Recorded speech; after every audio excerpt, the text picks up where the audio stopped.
spine-tingling, nerve-shattering podcast featuring all your favorite monsters. You won't believe your ears when you listen to Monster Kid Radio. Here are your hosts, Derek M. Cook, and his ever-rotating stable of guests discuss your favorite classic and sometimes not-so-classic monster movies. Subscribe to Monster Kid Radio through iTunes or Stitcher, or visit monsterkidradio.net before the next weekly episode of Monster Kid Radio. Go through the archives for interviews with Sarah Karloff, Victoria Price, and Joel Hodgson. Listen to discussions about movies like Creature from the Black Lagoon, Island of Terror, and King Kong. And don't forget convention coverage from Monster Bash and the H.P. Lovecraft Film Festival. Classic monsters, modern talk, and the head of Rondo Hatton. Only on Monster Kid Radio.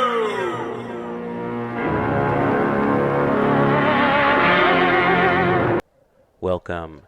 It's the final week, I believe, of Brontë Bronty Bronti. Sorry, Anne, we never got to you. Maybe next time. We're going to be finishing off with Wuthering Heights, and we will also have some Ken Height talking about Wuthering Heights. Funny how that happened. And also, thank you for listening. And next month, I think, is Ghost Stories, because it's October.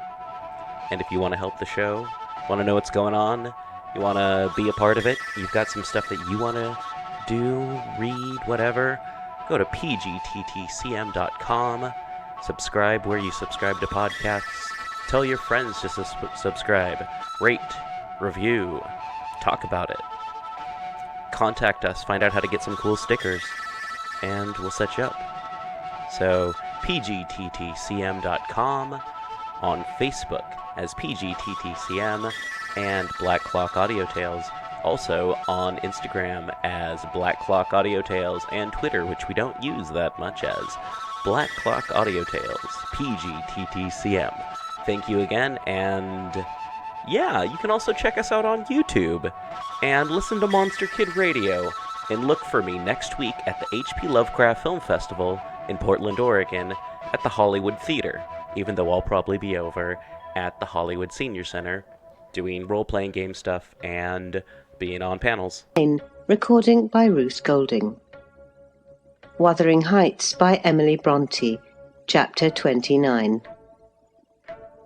The evening after the funeral, my young lady and I were seated in the library, now musing mournfully, one of us despairingly, on our loss, now venturing conjectures as to the gloomy future.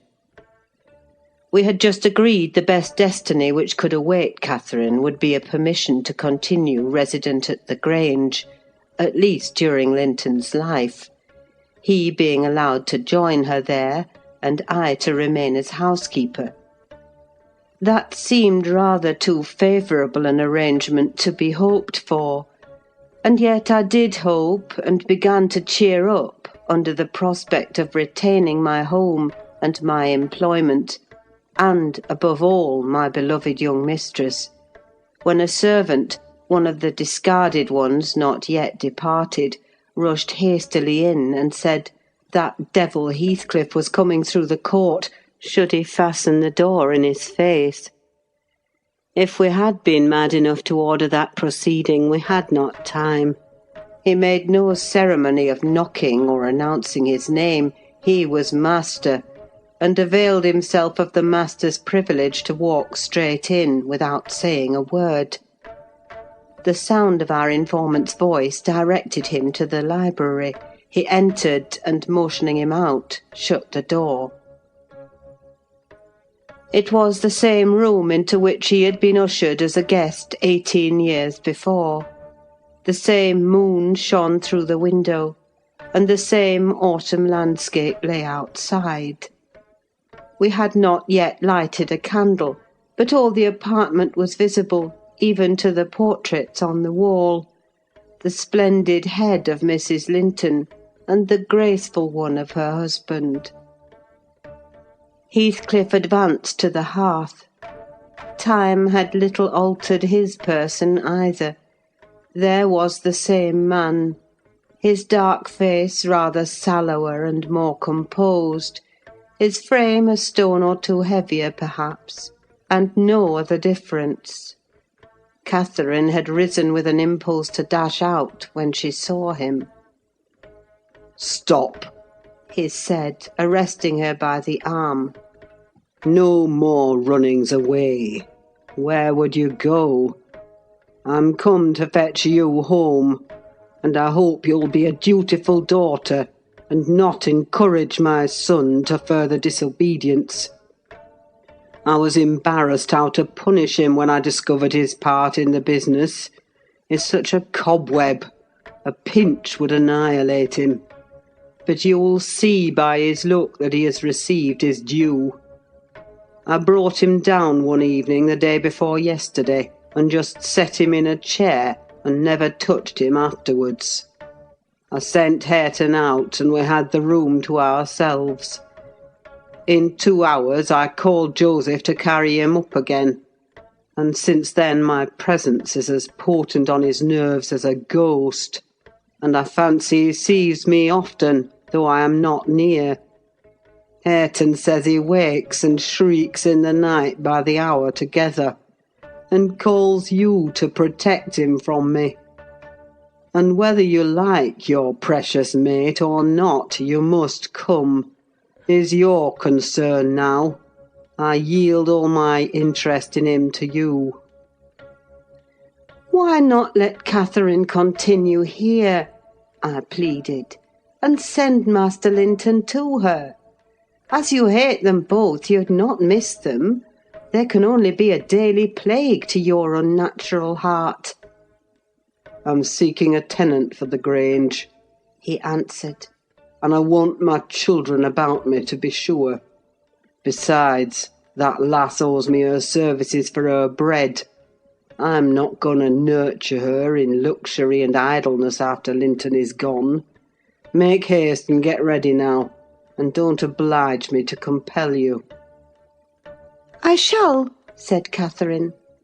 "Linton is all I have to love in the world, and though you have done what you could to make him hateful to me, and me to him, you cannot make us hate each other. And I defy you to hurt him when I am by, and I defy you to frighten me." "You are a boastful champion," replied Heathcliff. "but I don't like you well enough to hurt him.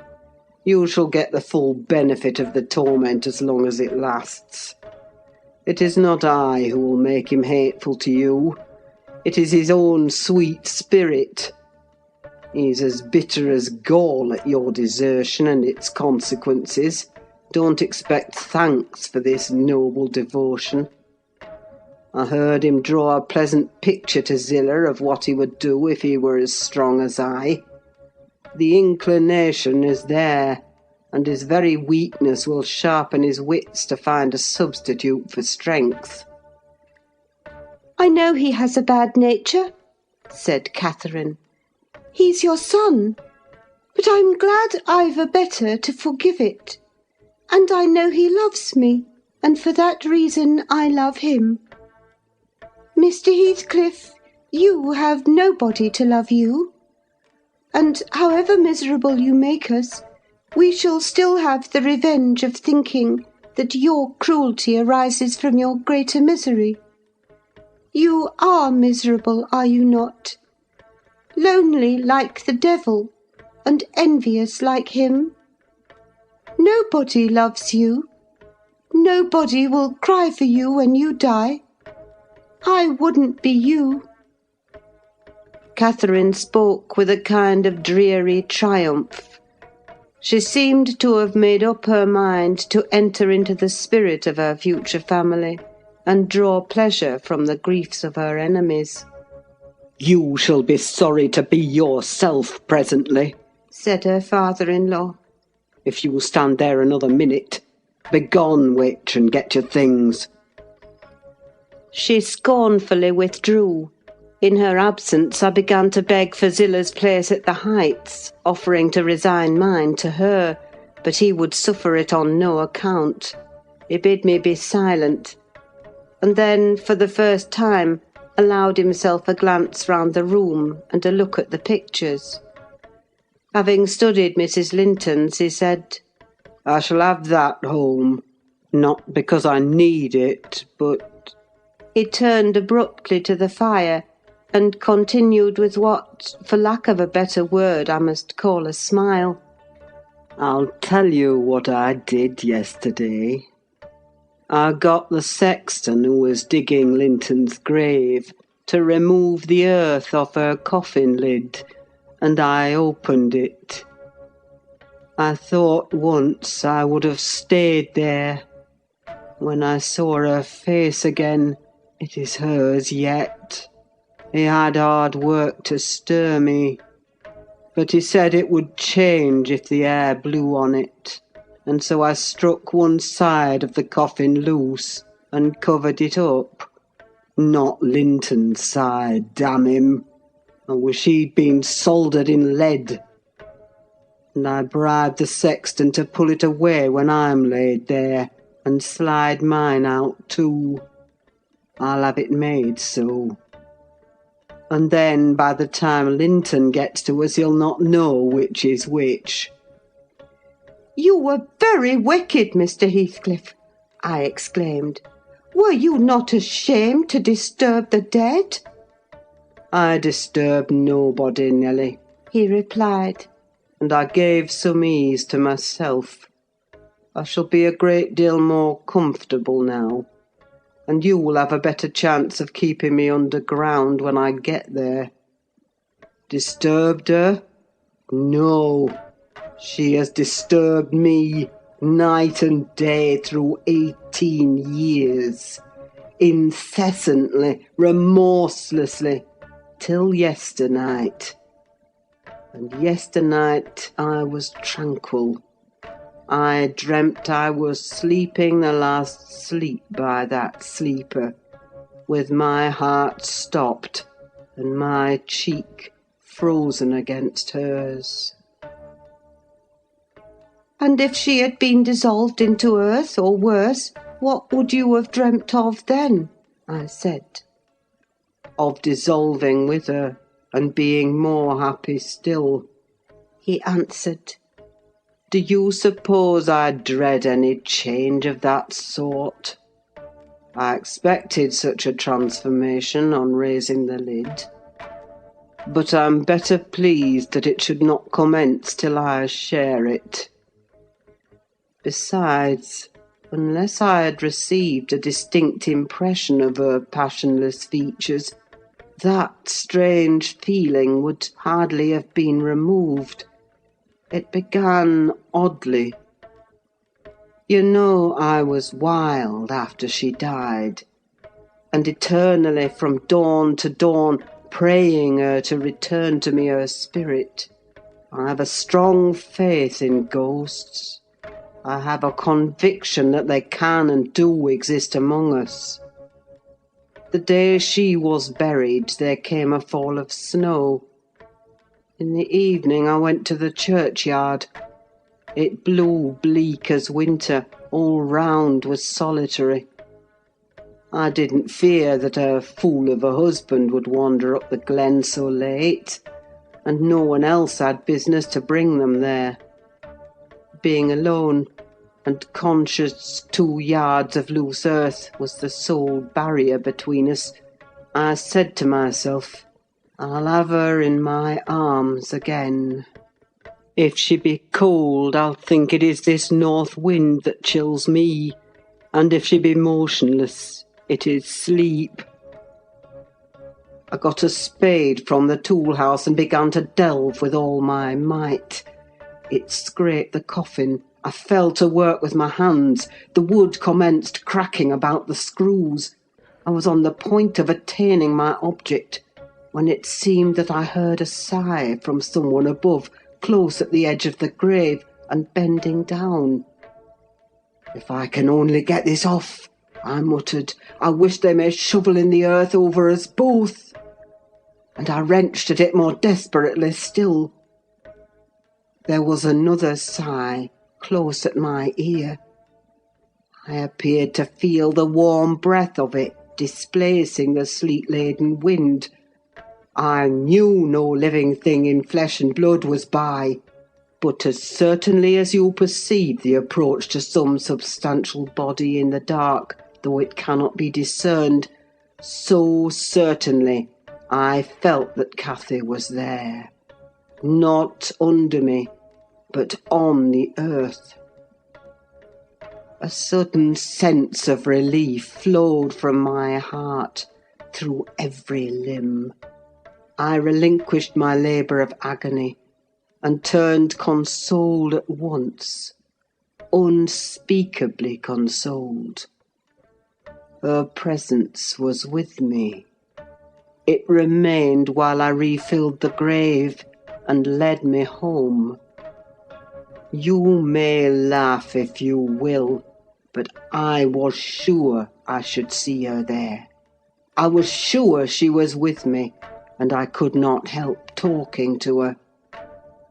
Having reached the heights, I rushed eagerly to the door. It was fastened, and I remember that accursed Earnshaw and my wife opposed my entrance.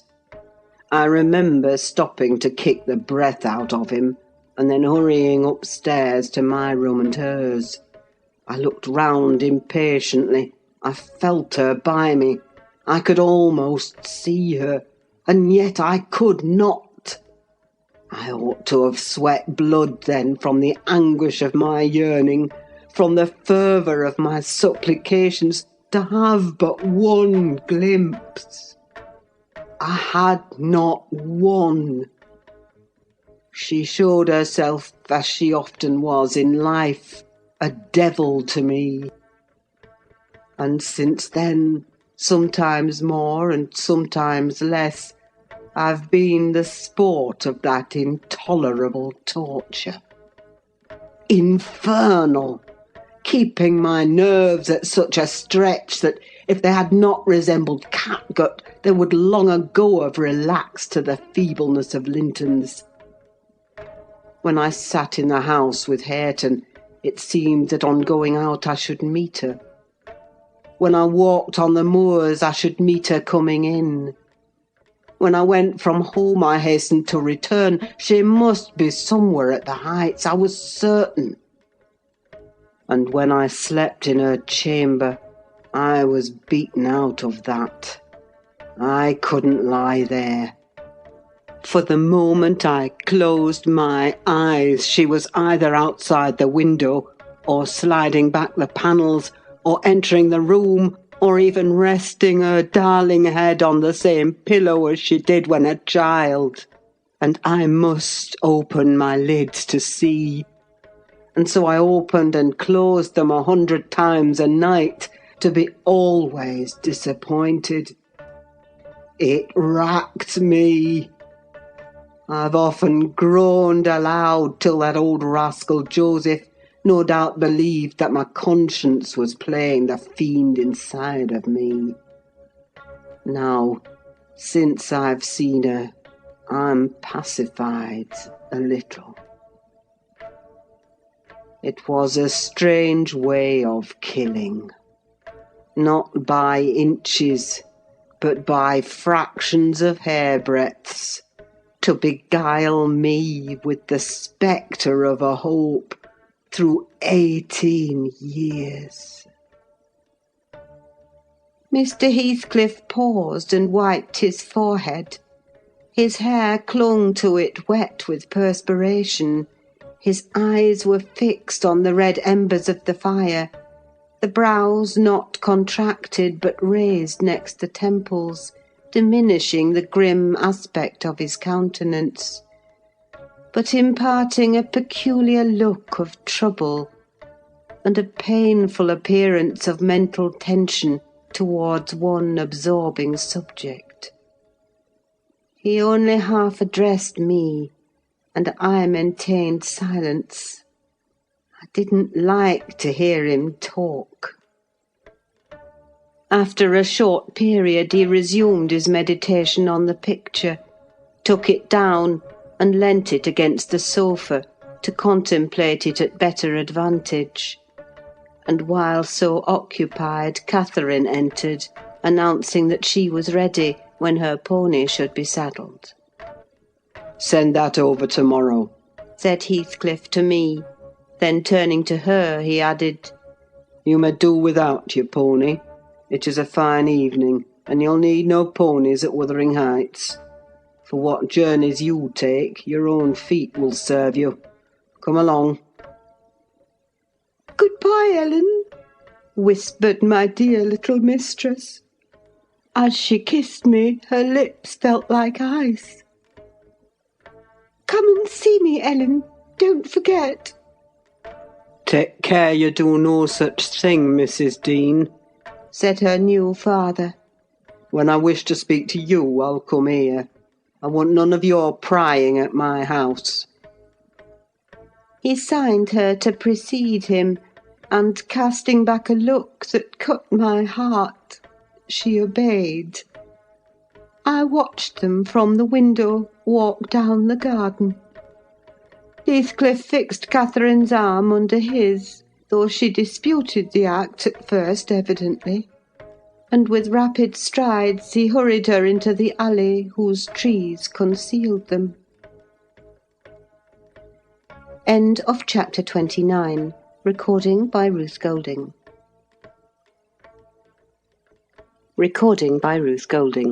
Wuthering Heights by Emily Brontë. Chapter 30. I have paid a visit to the Heights, but I have not seen her since she left. Joseph held the door in his hand when I called to ask after her, and wouldn't let me pass. He said Mrs. Linton was thrang, and the master was not in. Zillah has told me something of the way they go on, otherwise I should hardly know who was dead and who living. She thinks Catherine haughty and does not like her, I can guess by her talk. My young lady asked some aid of her when she first came, but Mr. Heathcliff told her to follow her own business and let his daughter-in-law look after herself, and Zillah willingly acquiesced, being a narrow-minded, selfish woman. Catherine evinced a child's annoyance at this neglect, repaid it with contempt, and thus enlisted my informant among her enemies as securely as if she had done her some great wrong. I had a long talk with Zillah about 6 weeks ago, a little before you came, one day when we foregathered on the moor, and this is what she told me. "The first thing Mrs. Linton did," she said, "on her arrival at the Heights was to run upstairs without even wishing good evening to me and Joseph. She shut herself into Linton's room and remained till morning. Then, while the master and Earnshaw were at breakfast, she entered the house and asked all in a quiver if the doctor might be sent for. Her cousin was very ill." "We know that," answered Heathcliff. "but his life is not worth a farthing, and I won't spend a farthing on him." "But I cannot tell how to do," she said, "and if nobody will help me, he'll die." "Walk out of the room," cried the master, "and let me never hear a word more about him. None here care what becomes of him. If you do, act the nurse. If you do not, lock him up and leave him." Then she began to bother me, and I said I'd had enough plague with the tiresome thing. We each had our tasks, and hers was to wait on Linton. Mr. Heathcliff bid me leave that labour to her. How they managed together I can't tell. I fancy he fretted a great deal, and moaned himself night and day, and she had precious little rest, one could guess by her white face and heavy eyes. She sometimes came into the kitchen all wildered-like, and looked as if she would fain beg assistance. But I was not going to disobey the master. I never dare disobey him, Mrs. Dean. And though I thought it wrong that Kenneth should not be sent for, it was no concern of mine either to advise or complain, and I always refused to meddle. Once or twice, after we had gone to bed, I've happened to open my door again and seen her sitting crying on the stairs top, and then I've shut myself in quick for fear of being moved to interfere. I did pity her then, I'm sure. Still, I didn't wish to lose my place, you know. At last, one night, she came boldly into my chamber and frightened me out of my wits by saying, "Tell Mr. Heathcliff that his son is dying. I'm sure he is this time. Get up instantly and tell him." Having uttered this speech, she vanished again. I lay a quarter of an hour listening and trembling. Nothing stirred. The house was quiet. "She's mistaken," I said to myself. "He's got over it. I needn't disturb them." And I began to doze. But my sleep was marred a second time by a sharp ringing of the bell, the only bell we have, put up on purpose for Linton. And the master called to me to see what was the matter, and inform them that he wouldn't have that noise repeated. I delivered Catherine's message. He cursed to himself, and in a few minutes came out with a lighted candle, and proceeded to their room. I followed. Mrs. Heathcliff was seated by the bedside, with her hands folded on her knees. Her father-in-law went up, held the light to Linton's face, looked at him, and touched him. Afterwards he turned to her. "Now, Catherine," he said. "how do you feel?" She was dumb. "How do you feel, Catherine?" He repeated. "He's safe, and I'm free," she answered. "I should feel well, but," she continued with a bitterness she couldn't conceal, "you have left me so long to struggle against death alone, that I feel and see only death. I feel like death." And she looked like it too. I gave her a little wine. Hareton and Joseph, who had been wakened by the ringing and the sound of feet, and heard our talk from outside, now entered. Joseph was fain, I believe, of the lad's removal. Hareton seemed a thought bothered, though he was more taken up with staring at Catherine than thinking of Linton.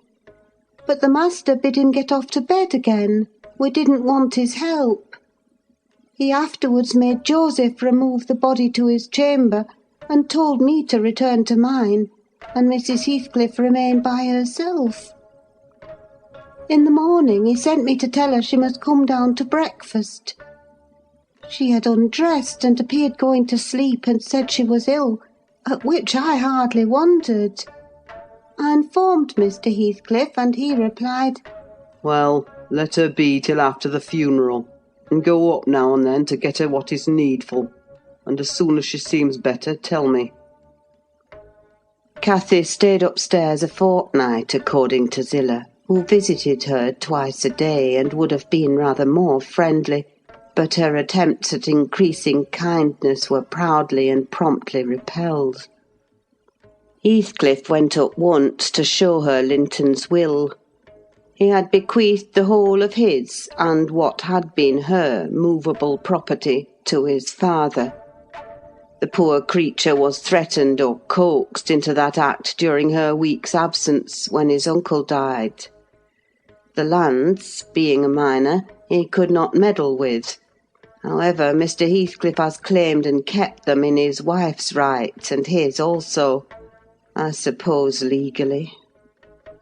At any rate, Catherine, destitute of cash and friends, cannot disturb his possession. "Nobody," said Zillah, "ever approached her door except that once, but I, and nobody asked anything about her. The first occasion of her coming down into the house was on a Sunday afternoon.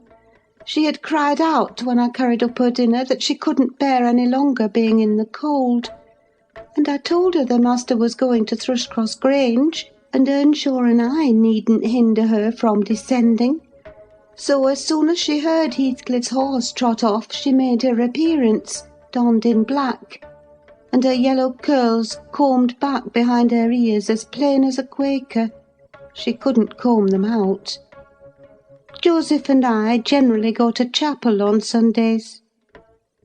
The kirk, you know, has no minister now, explained Mrs. Dean, and they call the Methodist or Baptist place, I can't say which it is, at Gimmerton, a chapel. Joseph had gone, she continued, but I thought it proper to bide at home. Young folks are always the better for an elder's overlooking, and Hareton, with all his bashfulness, isn't a model of nice behaviour. I let him know that his cousin would very likely sit with us, and she had been always used to see the Sabbath respected, so he had as good leave his guns and bits of indoor work alone while she stayed. He coloured up at the news, and cast his eyes over his hands and clothes. The train oil and gunpowder were shoved out of sight in a minute. I saw he meant to give her his company, and I guessed by his way he wanted to be presentable. So, laughing, as I durst not laugh when the master is by, I offered to help him if he would, and joked at his confusion. He grew sullen and began to swear. "Now, Mrs. Dean," Zillah went on, seeing me not pleased by her manner, "you happen think your young lady too fine for Mr. Hareton, and happen you're right. But I own I should love well to bring her pride a peg lower. And what will all her learning and her daintiness do for her now? She's as poor as you or I. Poorer, I'll be bound, you're saying, and I'm doing my little all that road." Hareton allowed Zillah to give him her aid, and she flattered him into a good humour. So when Catherine came, half forgetting her former insults, he tried to make himself agreeable by the housekeeper's account. "Missus walked in," she said, "as chill as an icicle and as high as a princess. I got up and offered her my seat in the armchair. No, she turned up her nose at my civility. Earnshaw rose too and bid her come to the settle and sit close by the fire. He was sure she was starved. "I've been starved a month and more," she answered, resting on the word as scornful as she could. And she got a chair for herself and placed it at a distance from both of us. Having sat till she was warm, she began to look round and discovered a number of books on the dresser. She was instantly upon her feet again, stretching to reach them, but they were too high up. Her cousin, after watching her endeavours a while, at last summoned courage to help her. She held her frock, and he filled it with the first that came to hand. That was a great advance for the lad. She didn't thank him, still he felt gratified that she had accepted his assistance, and ventured to stand behind as she examined them, and even to stoop and point out what struck his fancy in certain old pictures which they contained. Nor was he daunted by the saucy style in which she jerked the page from his finger. He contented himself with going a bit farther back and looking at her instead of the book. She continued reading, or seeking for something to read. His attention became by degrees quite centred in the study of her thick silky curls. Her face he couldn't see, and she couldn't see him. And perhaps not quite awake to what he did, but attracted like a child to a candle, at last he proceeded from staring to touching. He put out his hand and stroked one curl, as gently as if it were a bird. He might have stuck a knife into her neck, she started round in such a taking. "Get away this moment! How dare you touch me? Why are you stopping there?" she cried in a tone of disgust. "I can't endure you! I'll go upstairs again if you come near me." Mr. Hareton recoiled, looking as foolish as he could do. He sat down in the settle very quiet, and she continued turning over her volumes another half-hour. Finally Earnshaw crossed over and whispered to me. "Will you ask her to read to us, Zillah? I'm stalled of doing now, and I could like to hear her." Do not say I wanted it, but ask of yourself." "Mr. Hareton wishes you would read to us, ma'am," I said immediately. "He'd take it very kindly, he'd be much obliged." She frowned, and looking up, answered, "Mr. Hareton and the whole set of you will be good enough to understand that I reject any pretence at kindness you have the hypocrisy to offer. I despise you, and will have nothing to say to any of you. When I would have given my life for one kind word, even to see one of your faces, you all kept off. But I won't complain to you. I'm driven down here by the cold, not either to amuse you or enjoy your society." "What could I have done?" began Earnshaw. "How was I to blame?" "Oh, you are an exception," answered Mrs. Heathcliff. "I never missed such a concern as you." "But I offered more than once, and asked," he said, kindling up at her pertness. "I asked Mr. Heathcliff to let me wait for you." "Be silent! I'll go out of doors or anywhere, rather than have your disagreeable voice in my ear," said my lady. Hareton muttered she might go to hell for him, and unslinging his gun, restrained himself from his Sunday occupations no longer. He talked now freely enough, and she presently saw fit to retreat to her solitude, but the frost had set in, and in spite of her pride she was forced to condescend to our company more and more. However, I took care there should be no further scorning at my good nature. Ever since, I've been as stiff as herself, and she has no lover or liker among us. And she does not deserve one, for let them say the least word to her, and she'll curl back without respect of any one. She'll snap at the master himself, and as good as dares him to thrash her, and the more hurt she gets, the more venomous she grows." At first, on hearing this account from Zillah, I determined to leave my situation, take a cottage, and get Catherine to come and live with me. But Mr. Heathcliff would as soon permit that as he would set up Hareton in an independent house, and I can see no remedy at present, unless she could marry again, and that scheme it does not come within my province to arrange. Thus ended Mrs. Dean's story. Notwithstanding the doctor's prophecy, I am rapidly recovering strength, and though it be only the second week in January, I propose getting out on horseback in a day or two, and riding over to Wuthering Heights, to inform my landlord that I shall spend the next 6 months in London, and if he likes he may look out for another tenant to take the place after October. I would not pass another winter here for much. End of chapter 30. Recording by Ruth Golding. Public domain.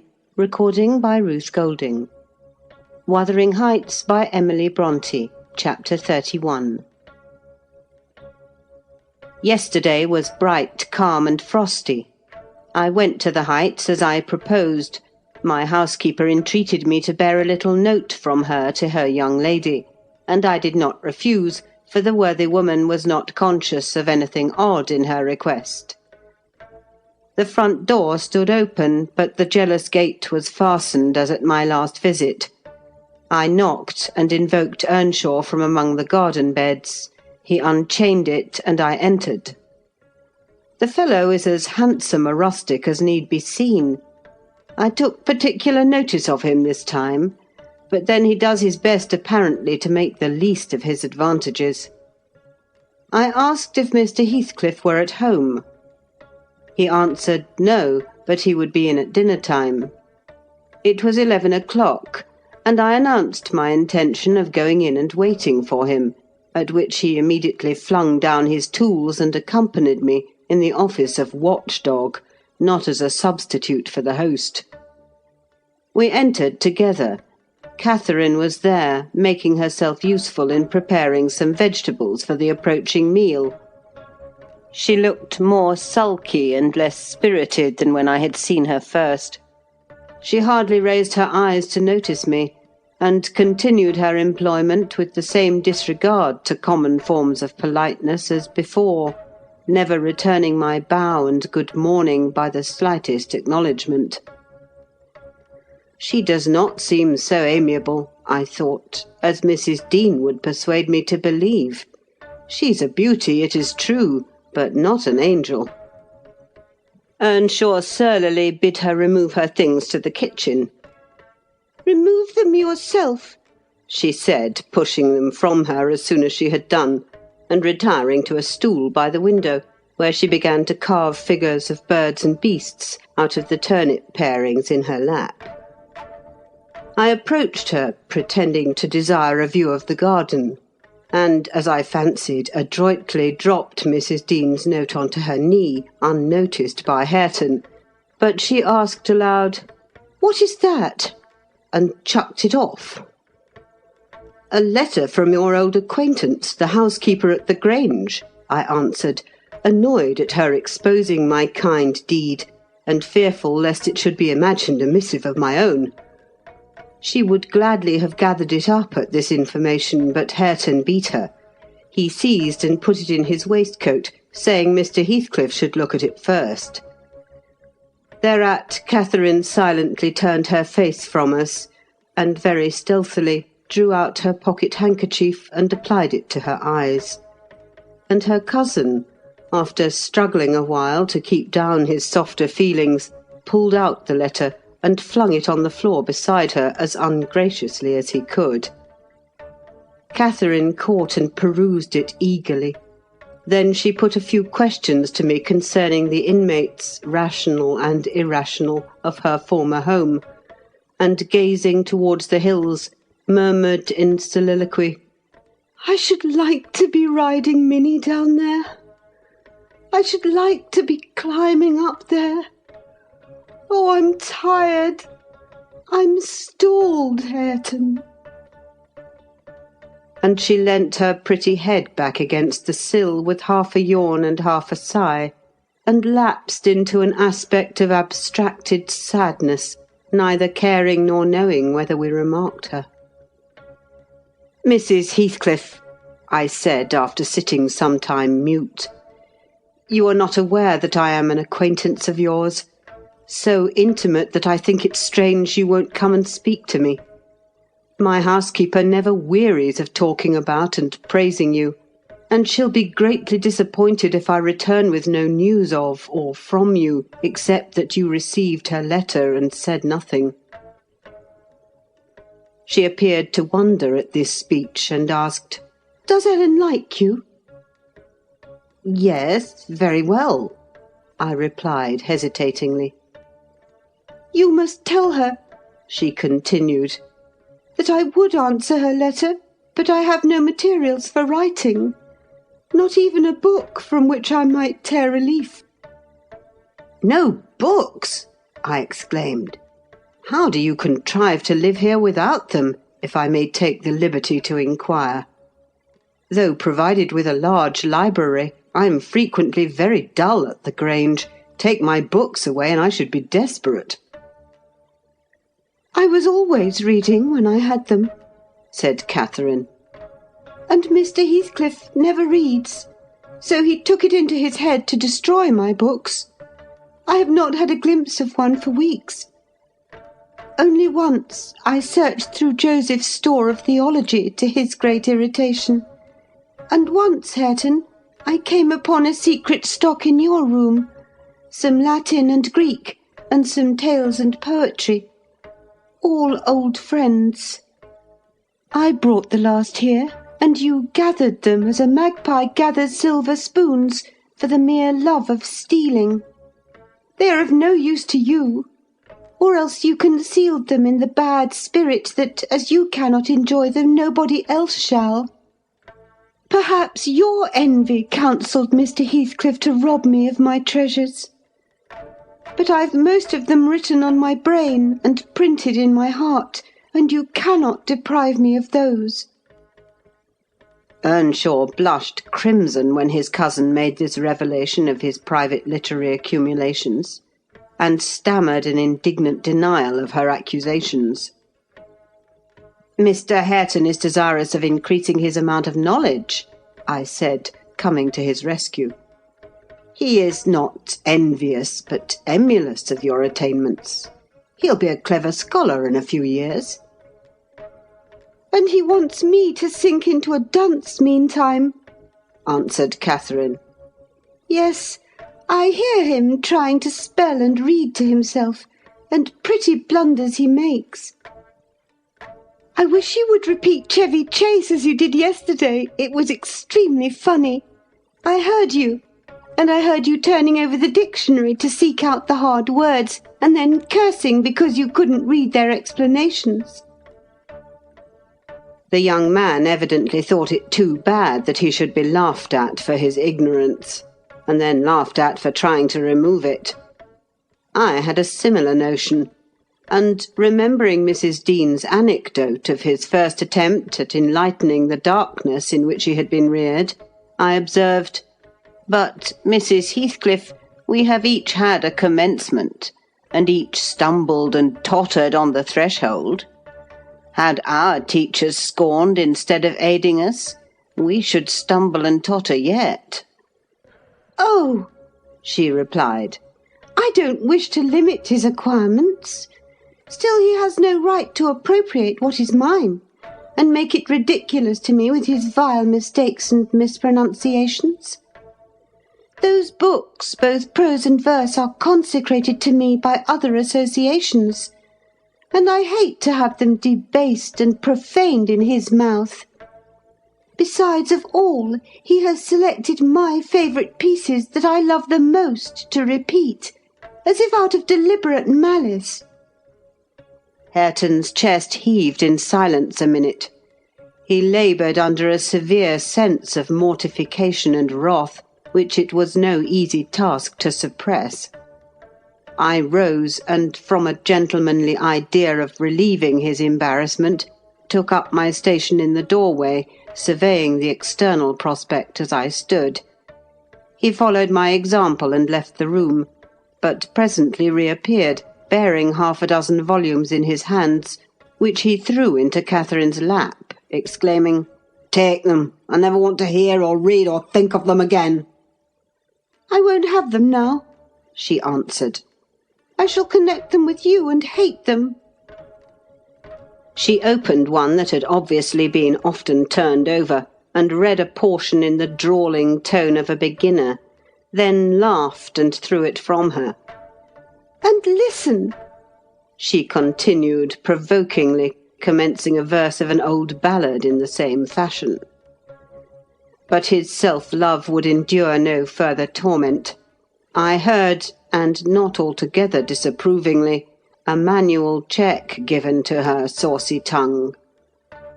The little wretch had done her utmost to hurt her cousin's sensitive though uncultivated feelings, and a physical argument was the only mode he had of balancing the account and repaying its effects on the inflictor. He afterwards gathered the books and hurled them on the fire. I read in his countenance what anguish it was to offer that sacrifice to spleen. I fancied that as they consumed, he recalled the pleasure they had already imparted, and the triumph and ever-increasing pleasure he had anticipated from them, and I fancied I guessed the incitement to his secret studies also. He had been content with daily labour and rough animal enjoyments till Catherine crossed his path. Shame at her scorn and hope of her approval were his first prompters to higher pursuits, and instead of guarding him from one and winning him to the other, his endeavours to raise himself had produced just the contrary result. "Yes, that's all the good that such a brute as you can get from them," cried Catherine, sucking her damaged lip and watching the conflagration with indignant eyes.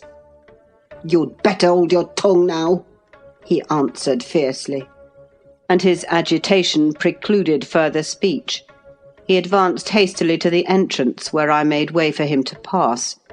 But ere he had crossed the door-stones, Mr. Heathcliff, coming up the causeway, encountered him, and laying hold of his shoulder, asked, "What's to do now, my lad?" Nowt, he said, and broke away to enjoy his grief and anger in solitude. Heathcliff gazed after him and sighed. "It will be odd if I thwart myself," he muttered, unconscious that I was behind him. "But when I look for his father in his face, I find her every day more.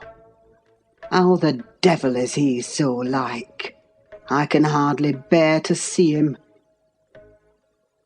He bent his eyes to the ground and walked moodily in. There was a restless, anxious expression in his countenance I had never remarked there before, and he looked sparer in person.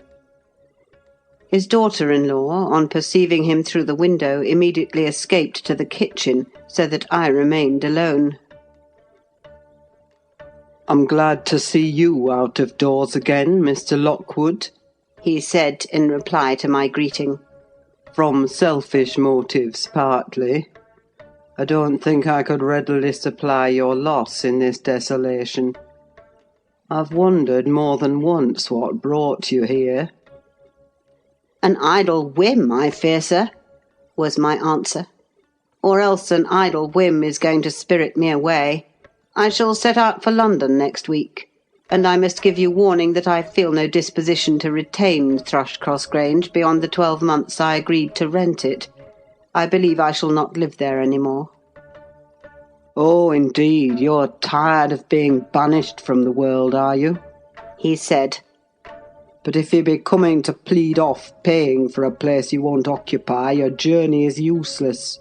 I never relent in exacting my due from anyone." "I'm coming to plead off nothing about it," I exclaimed, considerably irritated. "Should you wish it, I'll settle with you now." And I drew my notebook from my pocket. No, he replied coolly. "You'll leave sufficient behind to cover your debts if you fail to return. I'm not in such a hurry. Sit down and take your dinner with us. A guest that is safe from repeating his visit can generally be made welcome. Catherine, bring the things in. Where are you?" Catherine reappeared, bearing a tray of knives and forks. "You may get your dinner with Joseph," muttered Heathcliff aside, "and remain in the kitchen till he is gone." She obeyed his directions very punctually. Perhaps she had no temptation to transgress. Living among clowns and misanthropists, she probably cannot appreciate a better class of people when she meets them. With Mr. Heathcliff grim and saturnine on the one hand, and Hareton absolutely dumb on the other, I made a somewhat cheerless meal, and bade adieu early. I would have departed by the back way to get a last glimpse of Catherine, and annoy old Joseph, but Hareton received orders to lead up my horse, and my host himself escorted me to the door, so I could not fulfil my wish.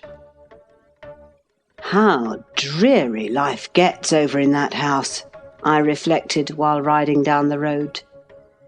What a realization of something more romantic than a fairy tale it would have been for Mrs. Linton Heathcliff, had she and I struck up an attachment as her good nurse desired, and migrated together into the stirring atmosphere of the town. End of chapter 31. Recording by Ruth Golding.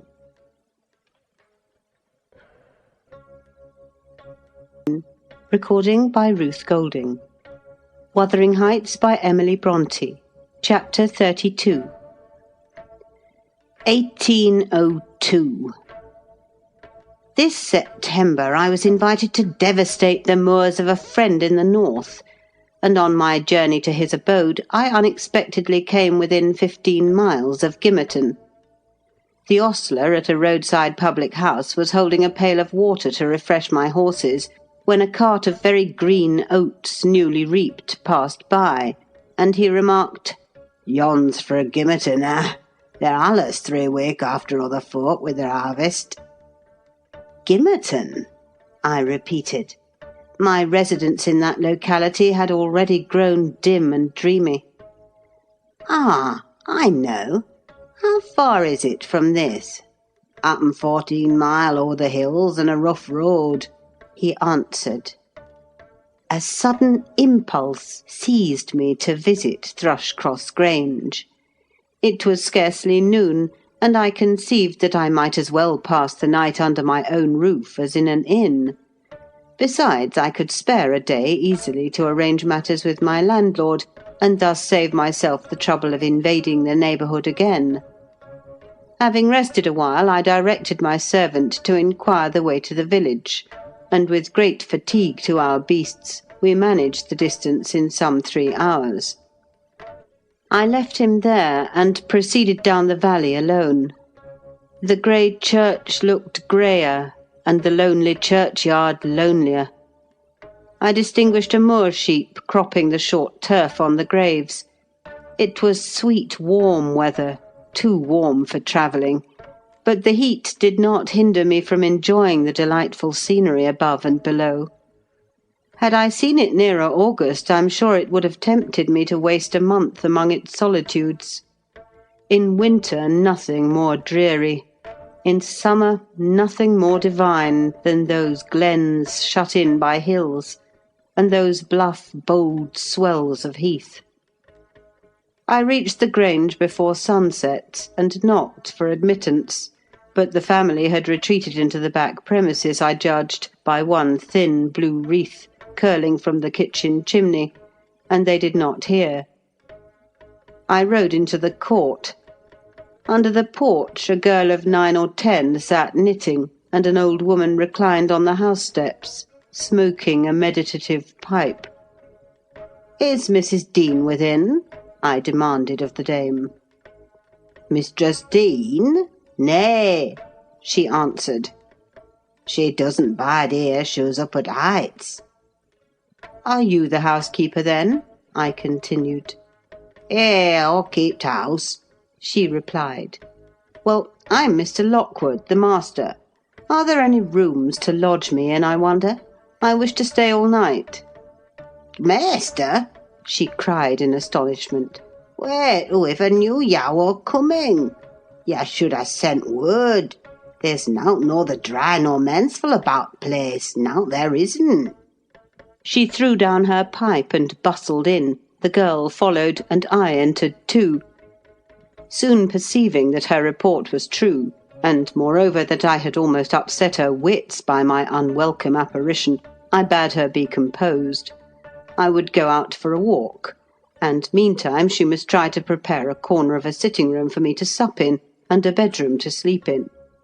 No sweeping and dusting, only good fire and dry sheets were necessary. She seemed willing to do her best, though she thrust the hearth-brush into the grates in mistake for the poker, and malappropriated several other articles of her craft, but I retired, confiding in her energy for a resting-place against my return. Wuthering Heights was the goal of my proposed excursion. An afterthought brought me back when I had quitted the court. "All well at the Heights?" I inquired of the woman. "Fraughty, no," she answered, scurrying away with a pan of hot cinders. I would have asked why Mrs. Dean had deserted the Grange, but it was impossible to delay her at such a crisis. So I turned away and made my exit, rambling leisurely along, with the glow of a sinking sun behind and the mild glory of a rising moon in front, one fading and the other brightening, as I quitted the park and climbed the stony by-road branching off to Mr. Heathcliff's dwelling. Before I arrived in sight of it, all that remained of day was a beamless amber light along the west, but I could see every pebble on the path and every blade of grass by that splendid moon. I had neither to climb the gate nor to knock, it yielded to my hand. That is an improvement, I thought. And I noticed another by the aid of my nostrils, a fragrance of stocks and wallflowers wafted on the air from amongst the homely fruit trees. Both doors and lattices were open, and yet, as is usually the case in a coal district, a fine red fire illumined the chimney. The comfort which the eye derives from it renders the extra heat endurable. But the house of Wuthering Heights is so large that the inmates have plenty of space for withdrawing out of its influence, and accordingly what inmates there were had stationed themselves not far from one of the windows. I could both see them and hear them talk before I entered, and looked and listened in consequence, being moved thereto by a mingled sense of curiosity and envy that grew as I lingered. "Contrary," said a voice as sweet as a silver bell. "That for the third time, you dunce! I'm not going to tell you again. Recollect, or I'll pull your hair." "Contrary, then," answered another in deep but softened tones. "And now kiss me for minding so well." "No, read it over first correctly, without a single mistake." The male speaker began to read. He was a young man, respectably dressed and seated at a table, having a book before him. His handsome features glowed with pleasure, and his eyes kept impatiently wandering from the page to a small white hand over his shoulder, which recalled him by a smart slap on the cheek whenever its owner detected such signs of inattention. Its owner stood behind, her light shining ringlets blending at intervals with his brown looks as she bent to superintend his studies, and her face— it was lucky he could not see her face, or he would never have been so steady.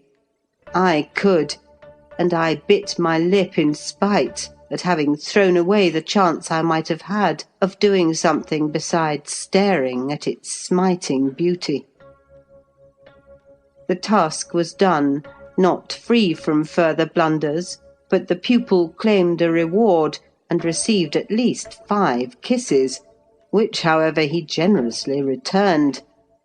Then they came to the door, and from their conversation I judged they were about to issue out and have a walk on the moors.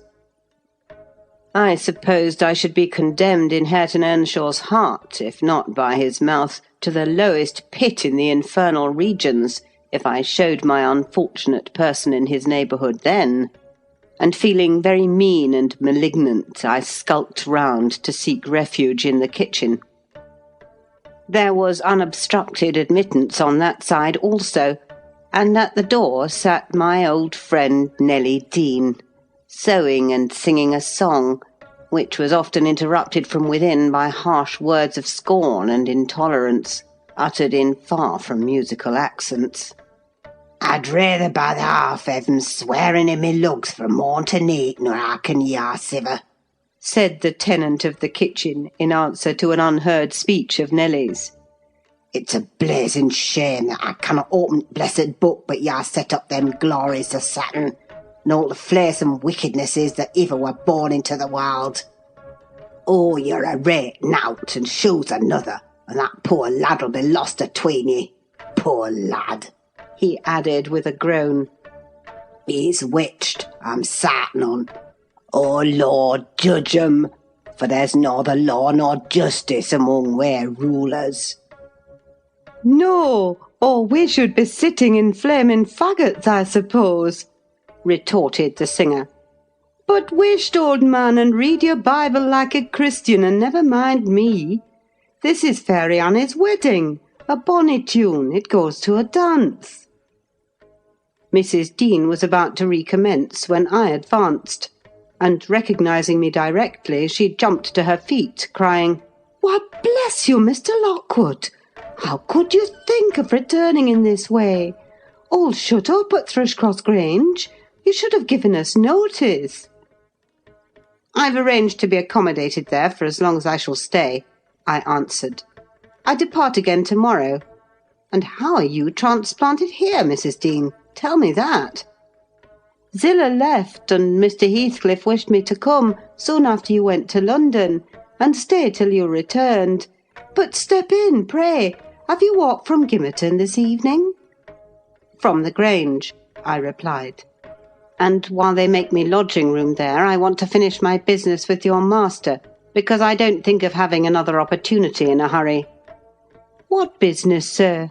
said Nelly, conducting me into the house. "He's gone out at present, and won't return soon." "About the rent," I answered. "Oh, then it is with Mrs. Heathcliff you must settle," she observed. "Or rather with me. She has not learned to manage her affairs yet, and I act for her.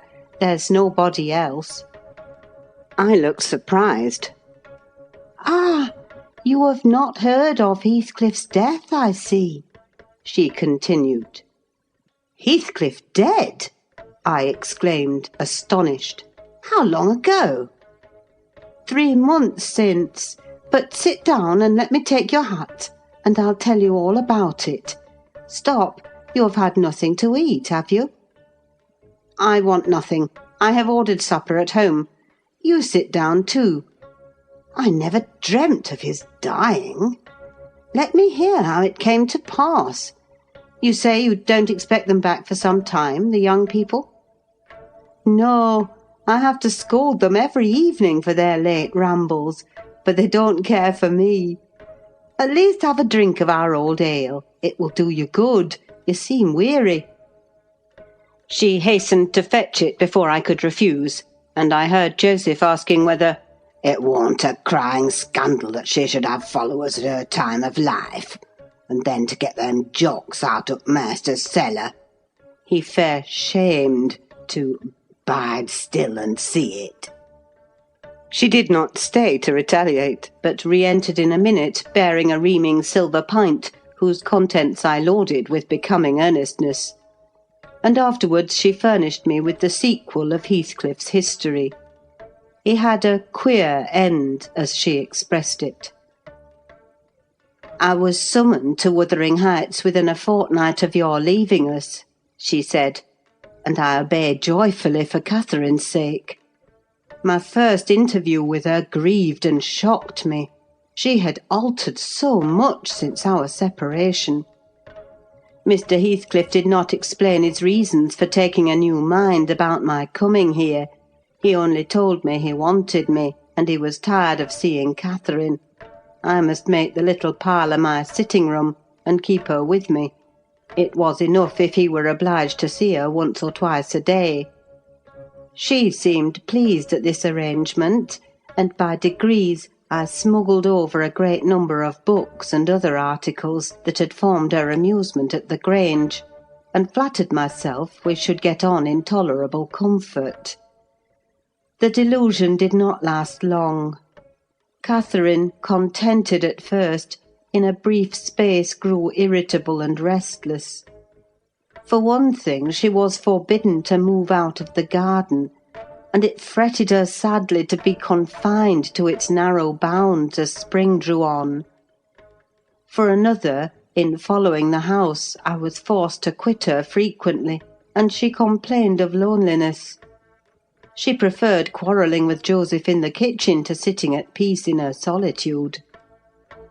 I did not mind their skirmishes, but Hareton was often obliged to seek the kitchen also, when the master wanted to have the house to himself; and though in the beginning she either left it at his approach, or quietly joined in my occupations, and shunned remarking or addressing him, and though he was always as sullen and silent as possible, after a while she changed her behaviour, and became incapable of letting him alone, talking at him, commenting on his stupidity and idleness, expressing her wonder how he could endure the life he lived, how he could sit a whole evening staring into the fire and dozing. "He's just like a dog, is he not, Ellen?" she once observed. "Or a cart horse. He does his work, eats his food, and sleeps eternally. What a blank, dreary mind he must have! Do you ever dream, Hareton? And if you do, what is it about? But you can't speak to me." Then she looked at him, but he would neither open his mouth nor look again. "He's perhaps dreaming now," she continued. "He twitched his shoulder as Juno twitches hers. Ask him, Ellen." "Mr. Hareton will ask the master to send you upstairs if you don't behave," I said. He had not only twitched his shoulder but clenched his fist as if tempted to use it. "I know why Hareton never speaks when I am in the kitchen," she exclaimed on another occasion. "He is afraid I shall laugh at him. Ellen, what do you think? He began to teach himself to read once, and because I laughed he burned his books and dropped it. Was he not a fool?" "Were not you naughty?" I said. "Answer me that." "Perhaps I was," she went on, "but I did not expect him to be so silly. Hareton, if I gave you a book, would you take it now? I'll try." She placed one she had been perusing on his hand. He flung it off and muttered if she did not give over he would break her neck. "Well, I shall put it here," she said, "in the table drawer, and I'm going to bed." Then she whispered me to watch whether he touched it, and departed. But he would not come near it, and so I informed her in the morning, to her great disappointment. I saw she was sorry for his persevering sulkiness and indolence. Her conscience reproved her for frightening him off improving himself. She had done it effectually. But her ingenuity was at work to remedy the injury. While I ironed or pursued other such stationary employments as I could not well do in the parlour, she would bring some pleasant volume and read it aloud to me. When Hareton was there, she generally paused in an interesting part and left the book lying about. That she did repeatedly, but he was as obstinate as a mule, and instead of snatching at her bait, in wet weather he took to smoking with Joseph, and they sat like automatons, one on each side of the fire, the elderly happily too deaf to understand her wicked nonsense, as he would have called it, the younger doing his best to seem to disregard it. On fine evenings the latter followed his shooting expeditions, and Catherine yawned and sighed and teased me to talk to her, and ran off into the court or garden the moment I began, and as a last resource cried, and said she was tired of living, her life was useless. Mr. Heathcliff, who grew more and more disinclined to society, had almost banished Earnshaw from his apartment. Owing to an accident at the commencement of March, he became for some days a fixture in the kitchen. His gun burst while out on the hills by himself, a splinter cut his arm, and he lost a good deal of blood before he could reach home. The consequence was that, perforce, he was condemned to the fireside and tranquillity till he made it up again. It suited Catherine to have him there. At any rate, it made her hate her room upstairs more than ever, and she would compel me to find out business below, that she might accompany me. On Easter Monday, Joseph went to Gimmerton Fair with some cattle, and in the afternoon I was busy getting up linen in the kitchen. Earnshaw sat morose as usual at the chimney corner, and my little mistress was beguiling an idle hour with drawing pictures on the window-panes, varying her amusement by smothered bursts of songs, and whispered ejaculations, and quick glances of annoyance and impatience in the direction of her cousin, who steadfastly smoked and looked into the grate. At a notice that I could do with her no longer intercepting my light, she removed to the hearthstone. I bestowed little attention on her proceedings, but presently I heard her begin, "I've found out, Hareton, that I'm glad, that I should like you to be my cousin now, if you had not grown so cross to me, and so rough." Hareton returned no answer. "Hareton, Hareton, Hareton, do you hear? She continued. Get off with ye, He growled with uncompromising gruffness. Let me take that pipe, she said, cautiously advancing her hand and abstracting it from his mouth. Before he could attempt to recover it, it was broken and behind the fire. He swore at her and seized another. Stop! She cried. You must listen to me first, and I can't speak while those clouds are floating in my face. Will you go to the devil? He exclaimed ferociously. And let me be. No, she persisted. I won't. I can't tell what to do to make you talk to me, and you are determined not to understand. When I call you stupid, I don't mean anything. I don't mean that I despise you. Come, you shall take notice of me, Hareton. You are my cousin, and you shall own me. I shall have nowt to do with you and your mucky pride and your damn mocking tricks, he answered. I'll go to hell body and soul before I look sideways after you again. Side out a gate now this minute. Catherine frowned and retreated to the window seat, chewing her lip, and endeavouring, by humming an eccentric tune, to conceal a growing tendency to sob. You should be friends with your cousin, Mr. Hareton, I interrupted, since she repents of her sauciness. It would do you a great deal of good. It would make you another man to have her for a companion. A companion, he cried, when she hates me and does not think me fit to wipe her shoon. Nay, if it made me a king, I'd not be scorned for seeking her goodwill any more. It is not I who hate you. It is you who hate me, wept Cathy, no longer disguising her trouble. You hate me as much as Mr. Heathcliff does, and more. You're a damned liar, began Earnshaw. Why have I made him angry by taking your part, then, 100 times? And that when you sneered at and despised me, and go on plaguing me, and I'll step in yonder and say you worried me out of the kitchen. I didn't know you took my part, she answered, drying her eyes. And I was miserable and bitter at everybody. But now I thank you, and beg you to forgive me. What can I do besides?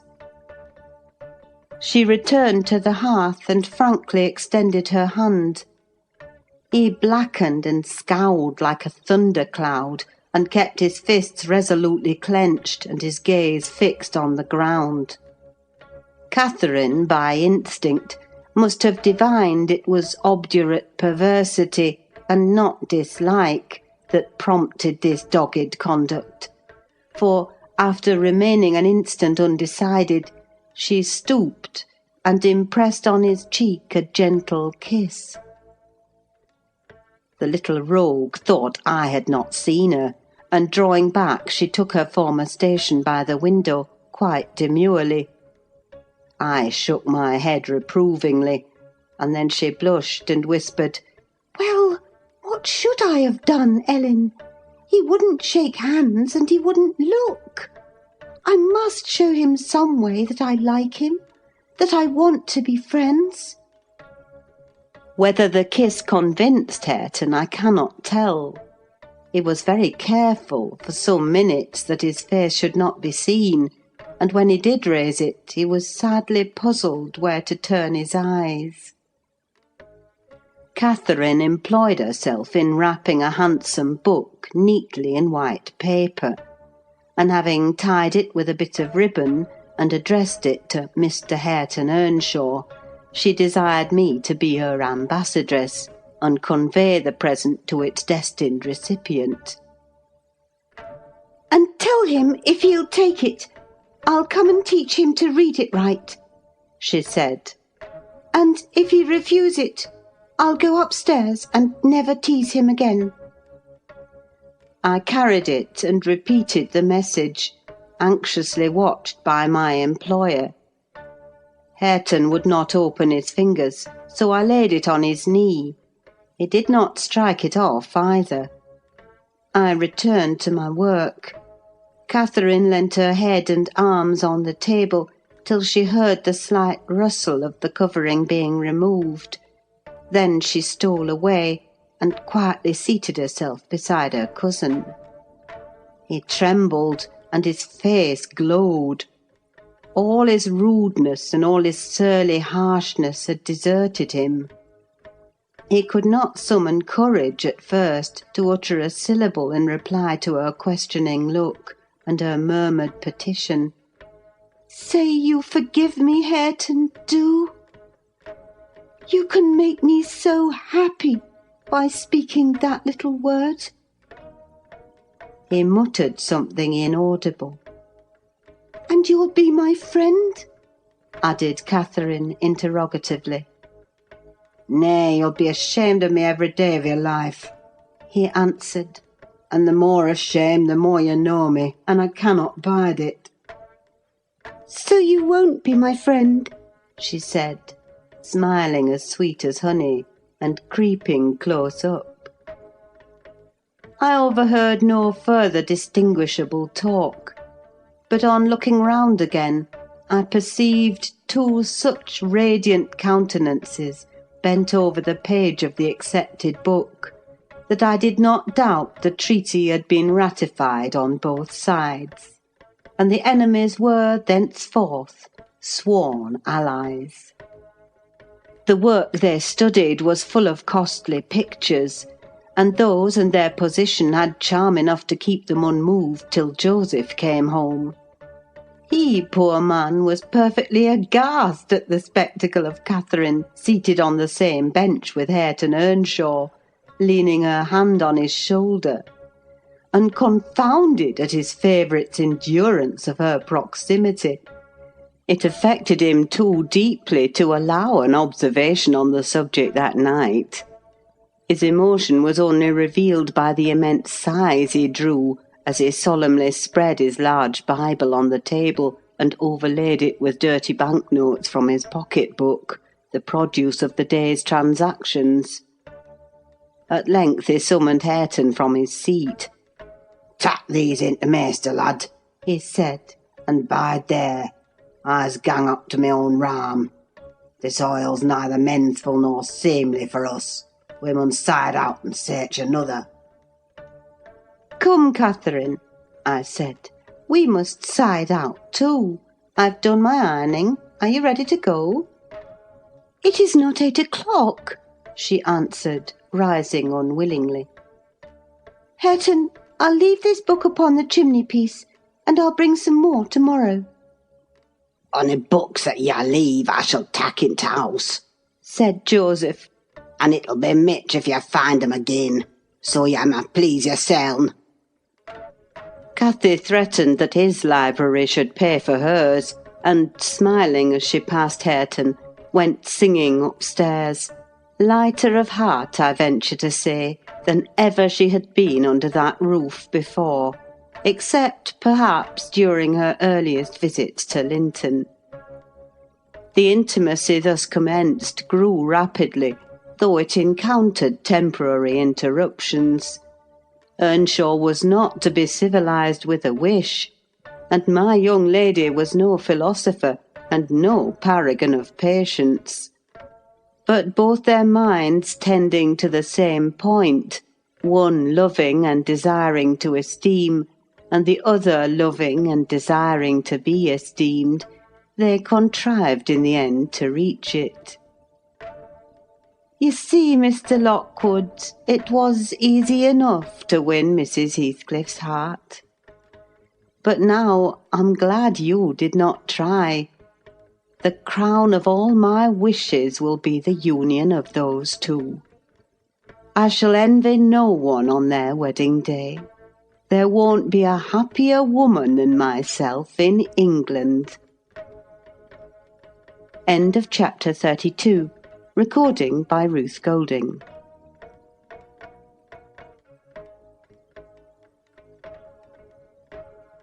Main. Recording by Ruth Golding. Wuthering Heights by Emily Brontë, Chapter 33. On the morrow of that Monday, Earnshaw being still unable to follow his ordinary employments, and therefore remaining about the house, I speedily found it would be impracticable to retain my charge beside me, as heretofore.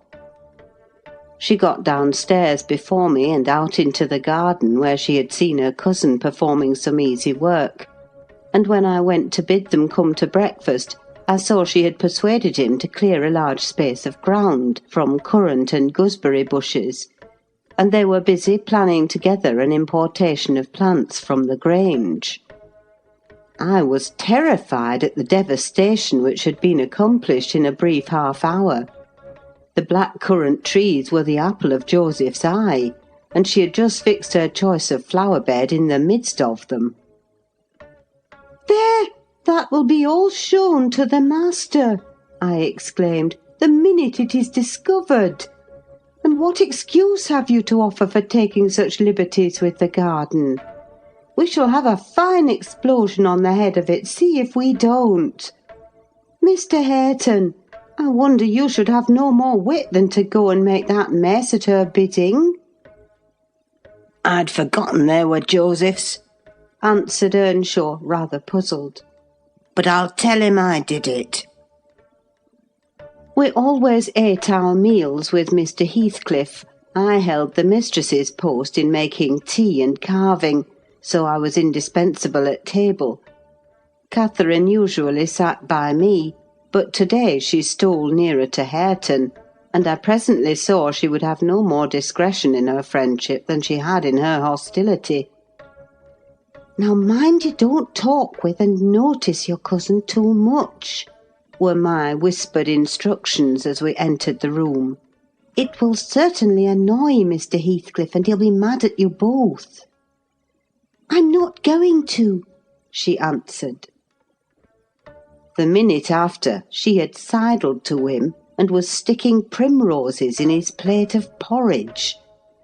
He dared not speak to her there, he dared hardly look, and yet she went on teasing till he was twice on the point of being provoked to laugh.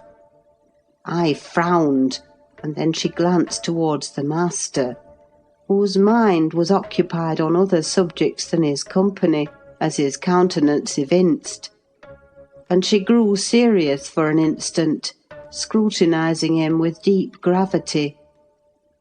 Afterwards she turned and recommenced her nonsense. At last Hareton uttered a smothered laugh. Mr. Heathcliff started, his eye rapidly surveyed our faces. Catherine met it with her accustomed look of nervousness and yet defiance, which he abhorred.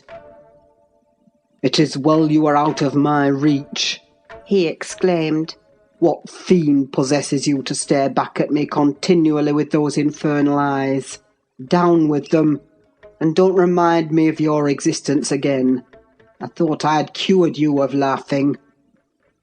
"It was me," muttered Hareton. "What do you say?" demanded the master. Hareton looked at his plate and did not repeat the confession. Mr. Heathcliff looked at him a bit and then silently resumed his breakfast and his interrupted musing. We had nearly finished, and the two young people prudently shifted wider asunder, so I anticipated no further disturbance during that sitting, when Joseph appeared at the door, revealing by his quivering lip and furious eyes that the outrage committed on his precious shrubs was detected. He must have seen Cathy and her cousin about the spot before he examined it, for while his jaws worked like those of a cow chewing its cud, and rendered his speech difficult to understand, he began, "I mun have my wage and I mun go. I had aimed to do where I'd sarved for 60 year, and I thought I'd lug my books up into garret and all my bits of stuff, and they should have t' kitchen to theirseln, for t' sake o' quietness. It were hard to gie up my own Aston, but I thought I could do that. But Nash ta'en my garden from me, and by thy heart, maester, I cannot stand it. Ya may bend to the yoke an ye will, I noan used to it, and an old man doesn't soon get used to new barthens. I'd rather earn my bite and my sup wi' hammer in t' road."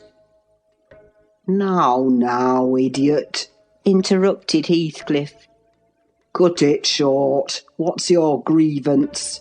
I'll interfere in no quarrels between you and Nelly. She may thrust you into the coal hole for anything I care. "It's no Nelly," answered Joseph. "I shouldn't shift for Nelly, nasty old newt as she is. Thank God she cannot steal soul of nobody. She were niver so handsome, but what a body might look at her about winking. It's yon flaysome, graceless queen that's witched our lad, wi' her bold een and her forrard ways, till nay, it fair brusts my heart. He's forgotten all I've done for him and made on him, and gone and riven up all road, grandest currant trees in t' garden." And here he lamented outright, unmanned by a sense of his bitter injuries and Earnshaw's ingratitude and dangerous condition. Is the fool drunk? asked Mr. Heathcliff. Hareton, is it you he's finding fault with? "I've pulled up 2 or 3 bushes," replied the young man, "but I'm going to set 'em again." "And why have you pulled them up?" said the master. Catherine wisely put in her tongue. "We wanted to plant some flowers there," she cried. "I'm the only person to blame, for I wished him to do it." "And who the devil gave you leave to touch a stick about the place?" demanded her father-in-law, much surprised. "And who ordered you to obey her?" he added, turning to Hareton. The latter was speechless. His cousin replied, "You shouldn't grudge a few yards of earth for me to ornament, when you have taken all my land." "Your land, insolent slut! You never had any," said Heathcliff. "And my money," she continued, returning his angry glare, and meantime biting a piece of crust, the remnant of her breakfast. "Silence!" he exclaimed. "Get done and begone." "And Hareton's land, and his money," pursued the reckless thing. "Hareton and I are friends now, and I shall tell him all about you." The master seemed confounded a moment. He grew pale and rose up, eyeing her all the while with an expression of mortal hate. "If you strike me, Hareton will strike you," she said. "So you may as well sit down." "If Hareton does not turn you out of the room, I'll strike him to hell," thundered Heathcliff. "Damnable witch! Dare you pretend to rouse him against me? Off with her, do you hear? Fling her into the kitchen. I'll kill her, Ellen Dean, if you let her come into my sight again." Hareton tried under his breath to persuade her to go. "Drag her away," he cried savagely. "Are you staying to talk?" And he approached to execute his own command. "He'll not obey you, wicked man, any more," said Catherine, "and he'll soon detest you as much as I do." Whisht, muttered the young man reproachfully. I will not hear you speak so to him. Have done." "But you won't let him strike me?" she cried. "Come then," he whispered earnestly. It was too late. Heathcliff had caught hold of her. "Now you go," he said to Earnshaw. "Accursed witch! This time she has provoked me when I could not bear it, and I'll make her repent it for ever." He had his hand in her hair. Hareton attempted to release her locks, entreating him not to hurt her that once. Heathcliff's black eyes flashed. He seemed ready to tear Catherine in pieces, and I was just worked up to risk coming to the rescue, when of a sudden his fingers relaxed. He shifted his grasp from her head to her arm and gazed intently in her face. Then he drew his hand over his eyes, stood a moment to collect himself apparently, and turning anew to Catherine, said with assumed calmness, You must learn to avoid putting me in a passion, or I shall really murder you some time. Go with Mrs. Dean and keep with her, and confine your insolence to her ears. As to Hareton Earnshaw, if I see him listen to you, I'll send him seeking his bread where he can get it. Your love will make him an outcast and a beggar. Nelly, take her, and leave me, all of you, leave me. I led my young lady out. She was too glad of her escape to resist. The other followed, and Mr. Heathcliff had the room to himself till dinner. I had counselled Catherine to dine upstairs, but as soon as he perceived her vacant seat, he sent me to call her. He spoke to none of us, ate very little, and went out directly afterwards, intimating that he should not return before evening. The two new friends established themselves in the house during his absence, where I heard Hareton sternly check his cousin on her offering a revelation of her father-in-law's conduct to his father. He said he wouldn't suffer a word to be uttered in his disparagement. If he were the devil, it didn't signify. He would stand by him, and he'd rather she would abuse himself, as she used to, than begin on Mr. Heathcliff. Catherine was waxing cross at this, but he found means to make her hold her tongue by asking how she would like him to speak ill of her father. Then she comprehended that Earnshaw took the master's reputation home to himself, and was attached by ties stronger than reason could break, chains forged by habit, which it would be cruel to attempt to loosen. She showed a good heart thenceforth in avoiding both complaints and expressions of antipathy concerning Heathcliff, and confessed to me her sorrow that she had endeavoured to raise a bad spirit between him and Hareton. Indeed, I don't believe she has ever breathed a syllable in the latter's hearing against her oppressor since. When this slight disagreement was over, they were friends again, and as busy as possible in their several occupations of pupil and teacher. I came in to sit with them after I had done my work, and I felt so soothed and comforted to watch them that I did not notice how time got on. You know, they both appeared in a measure my children. I had long been proud of one, and now I was sure the other would be a source of equal satisfaction. His honest, warm, and intelligent nature shook off rapidly the clouds of ignorance and degradation in which it had been bred, and Catherine's sincere commendations acted as a spur to his industry. His brightening mind brightened his features, and added spirit and nobility to their aspect. I could hardly fancy it the same individual I had beheld on the day I discovered my little lady at Wuthering Heights, after her expedition to the crags. While I admired and they laboured, dusk drew on, and with it returned the master.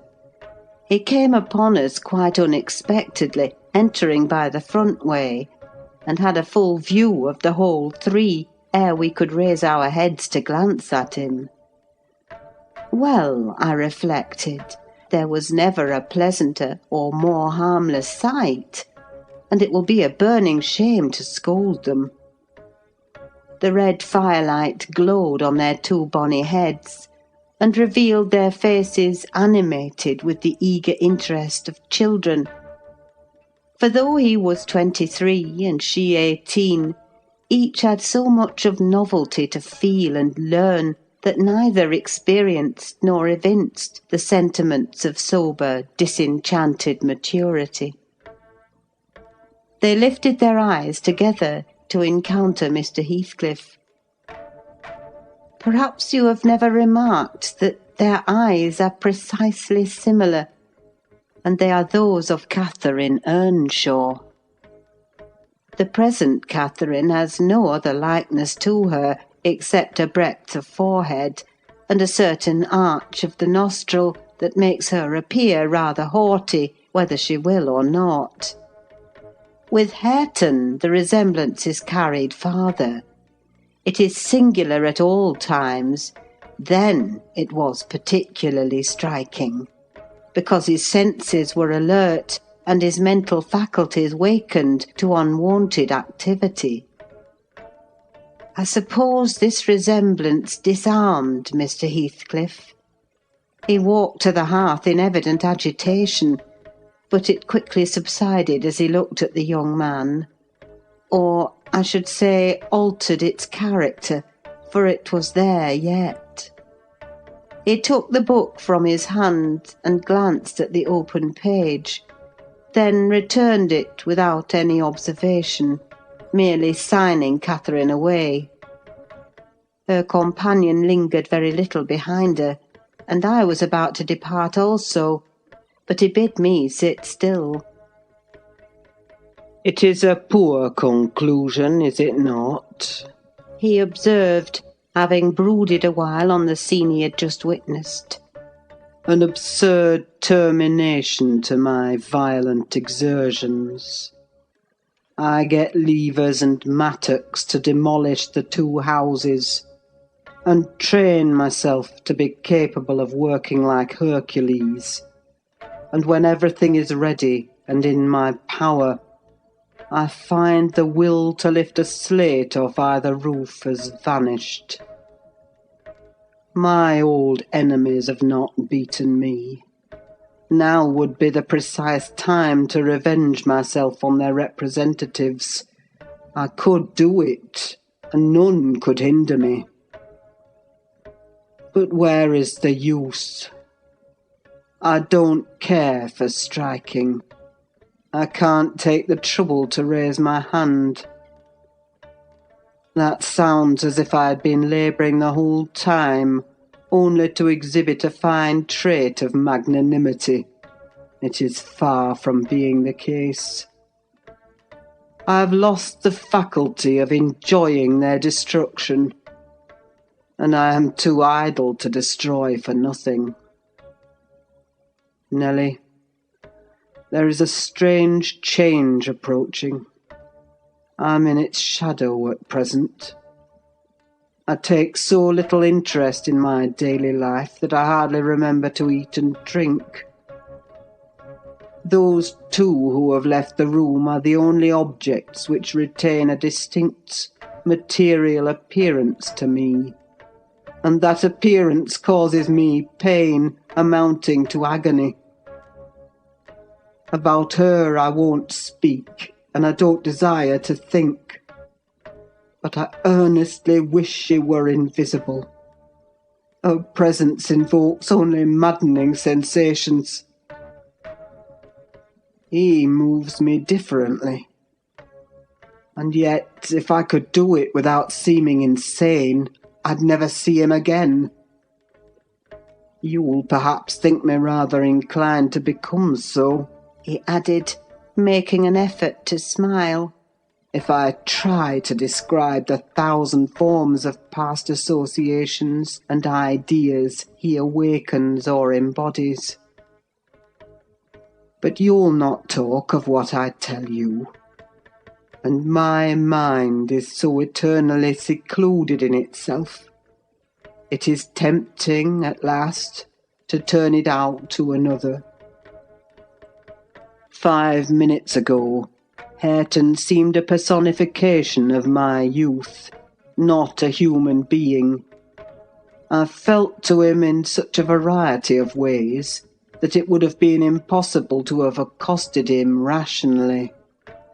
In the first place, his startling likeness to Catherine connected him fearfully with her. That, however, which you may suppose the most potent to arrest my imagination, is actually the least. For what is not connected with her to me, and what does not recall her? I cannot look down to this floor, but her features are shaped in the flags.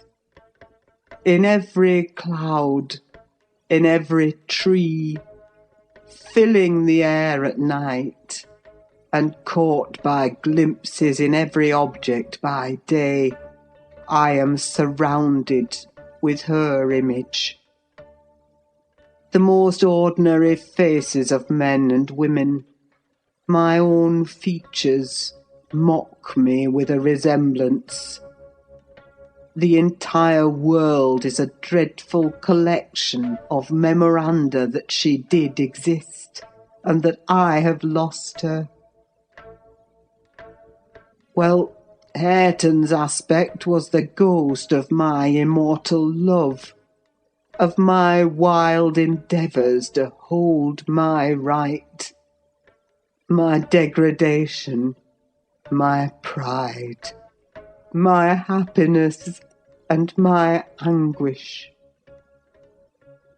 But it is frenzy to repeat these thoughts to you. Only it will let you know why, with a reluctance to be always alone, his society is no benefit, rather an aggravation of the constant torment I suffer. And it partly contributes to render me regardless how he and his cousin go on together. I can give them no attention any more. "But what do you mean by a change, Mr. Heathcliff?" I said, alarmed at his manner, though he was neither in danger of losing his senses nor dying, according to my judgment. He was quite strong and healthy. And as to his reason, from childhood he had a delight in dwelling on dark things and entertaining odd fancies. He might have had a monomania on the subject of his departed idol, but on every other point his wits were as sound as mine. I shall not know that till it comes, he said. I'm only half conscious of it now. "You have no feeling of illness, have you?" I asked. No, Nelly, I have not, he answered.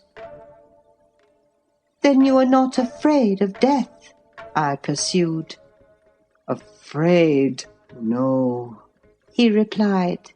I have neither a fear, nor a presentiment, nor a hope of death. Why should I?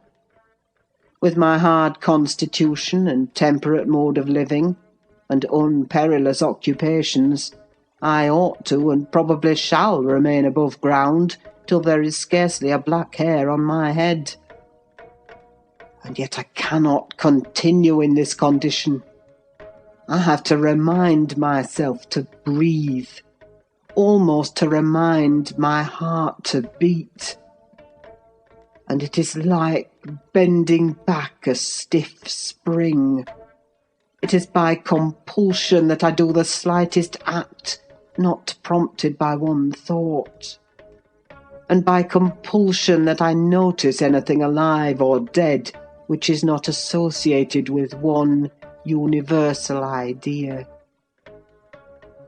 I have a single wish, and my whole being and faculties are yearning to attain it. They have yearned towards it so long, and so unwaveringly, that I am convinced it will be reached, and soon, because it has devoured my existence. I am swallowed up in the anticipation of its fulfilment. My confessions have not relieved me, but they may account for some otherwise unaccountable phases of humour which I show. Oh God, it is a long fight. I wish it were over. He began to pace the room, muttering terrible things to himself, till I was inclined to believe, as he said Joseph did, that conscience had turned his heart to an earthly hell. I wondered greatly how it would end. Though he seldom before had revealed this state of mind, even by looks, it was his habitual mood, I had no doubt. He asserted it himself, but not a soul from his general bearing would have conjectured the fact. You did not when you saw him, Mr. Lockwood, and at the period of which I speak he was just the same as then, only fonder of continued solitude, and perhaps still more laconic in company. End of chapter 33. Recording by Ruth Golding. Public domain. Recording by Ruth Golding. Wuthering Heights by Emily Brontë. Chapter 34. For some days after that evening Mr. Heathcliff shunned meeting us at meals, yet he would not consent formally to exclude Hareton and Cathy. He had an aversion to yielding so completely to his feelings, choosing rather to absent himself, and eating once in 24 hours seemed sufficient sustenance for him. One night, after the family were in bed, I heard him go downstairs and out at the front door. I did not hear him re-enter, and in the morning I found he was still away. We were in April then. The weather was sweet and warm, the grass as green as showers and sun could make it, and the 2 dwarf apple trees near the southern wall in full bloom. After breakfast, Catherine insisted on my bringing a chair and sitting with my work under the fir trees at the end of the house, and she beguiled Hareton, who had perfectly recovered from his accident, to dig and arrange her little garden, which was shifted to that corner by the influence of Joseph's complaints. I was comfortably revelling in the spring fragrance around and the beautiful soft blue overhead, when my young lady, who had run down near the gate to procure some primrose roots for a border, returned only half laden, and informed us that Mr. Heathcliff was coming in. "And he spoke to me," she added, with a perplexed countenance. "What did he say?" asked Hareton. "He told me to be gone as fast as I could," she answered. "But he looked so different from his usual look that I stopped a moment to stare at him." "How?" he inquired. "Why, almost bright and cheerful. No, almost nothing. Very much excited and wild and glad," she replied. "Night walking amuses him, then," I remarked, affecting a careless manner, in reality as surprised as she was, and anxious to ascertain the truth of her statement, for to see the master looking glad would not be an everyday spectacle. I framed an excuse to go in. Heathcliff stood at the open door. He was pale and he trembled, yet certainly he had a strange, joyful glitter in his eyes that altered the aspect of his whole face. "Will you have some breakfast?" I said. "You must be hungry rambling about all night." I wanted to discover where he had been, but I did not like to ask directly. "No, I'm not hungry," he answered, averting his head, and speaking rather contemptuously, as if he guessed I was trying to divine the occasion of his good humour. I felt perplexed. I didn't know whether it were not a proper opportunity to offer a bit of admonition.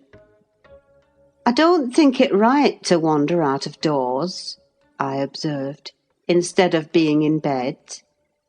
It is not wise, at any rate this moist season. I dare say you'll catch a bad cold or a fever. You have something the matter with you now. Nothing but what I can bear, He replied. and with the greatest pleasure, provided you'll leave me alone. Get in and don't annoy me. I obeyed, and in passing, I noticed he breathed as fast as a cat. Yes, I reflected to myself, we shall have a fit of illness. I cannot conceive what he has been doing.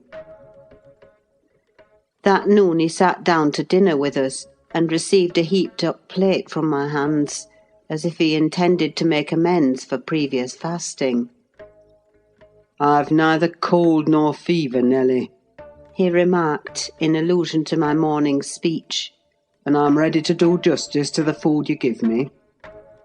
He took his knife and fork and was going to commence eating, when the inclination appeared to become suddenly extinct.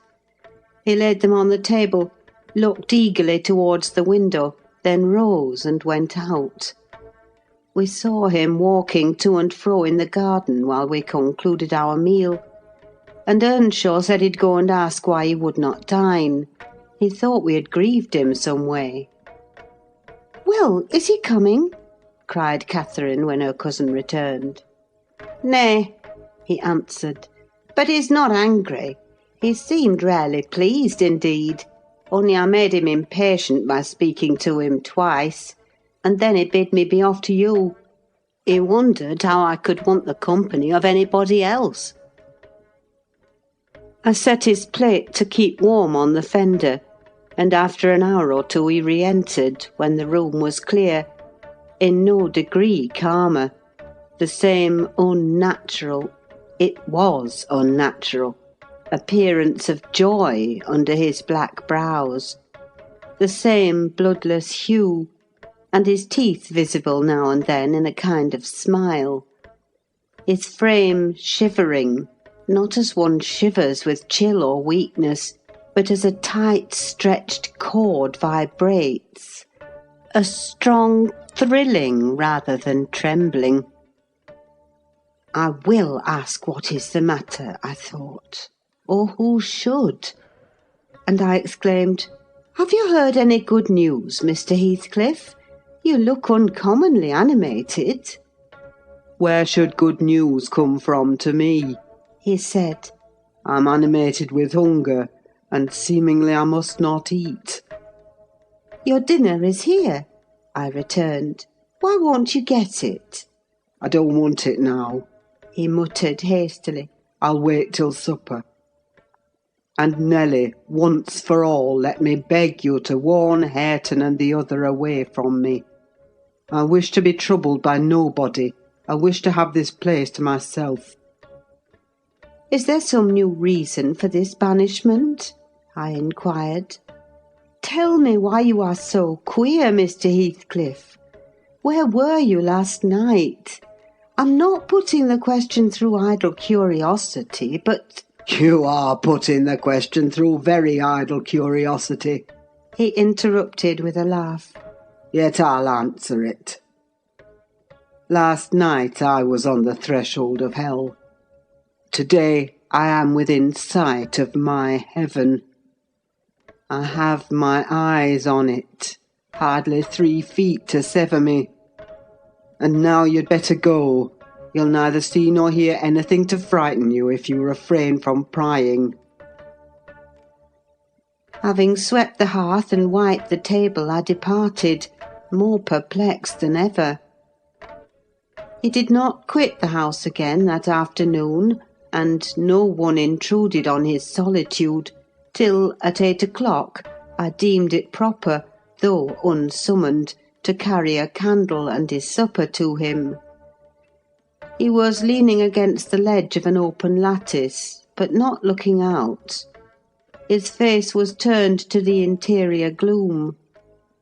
The fire had smouldered to ashes. The room was filled with the damp, mild air of the cloudy evening, and so still that not only the murmur of the beck down Gimmerton was distinguishable, but its ripples and its gurgling over the pebbles, or through the large stones which it could not cover.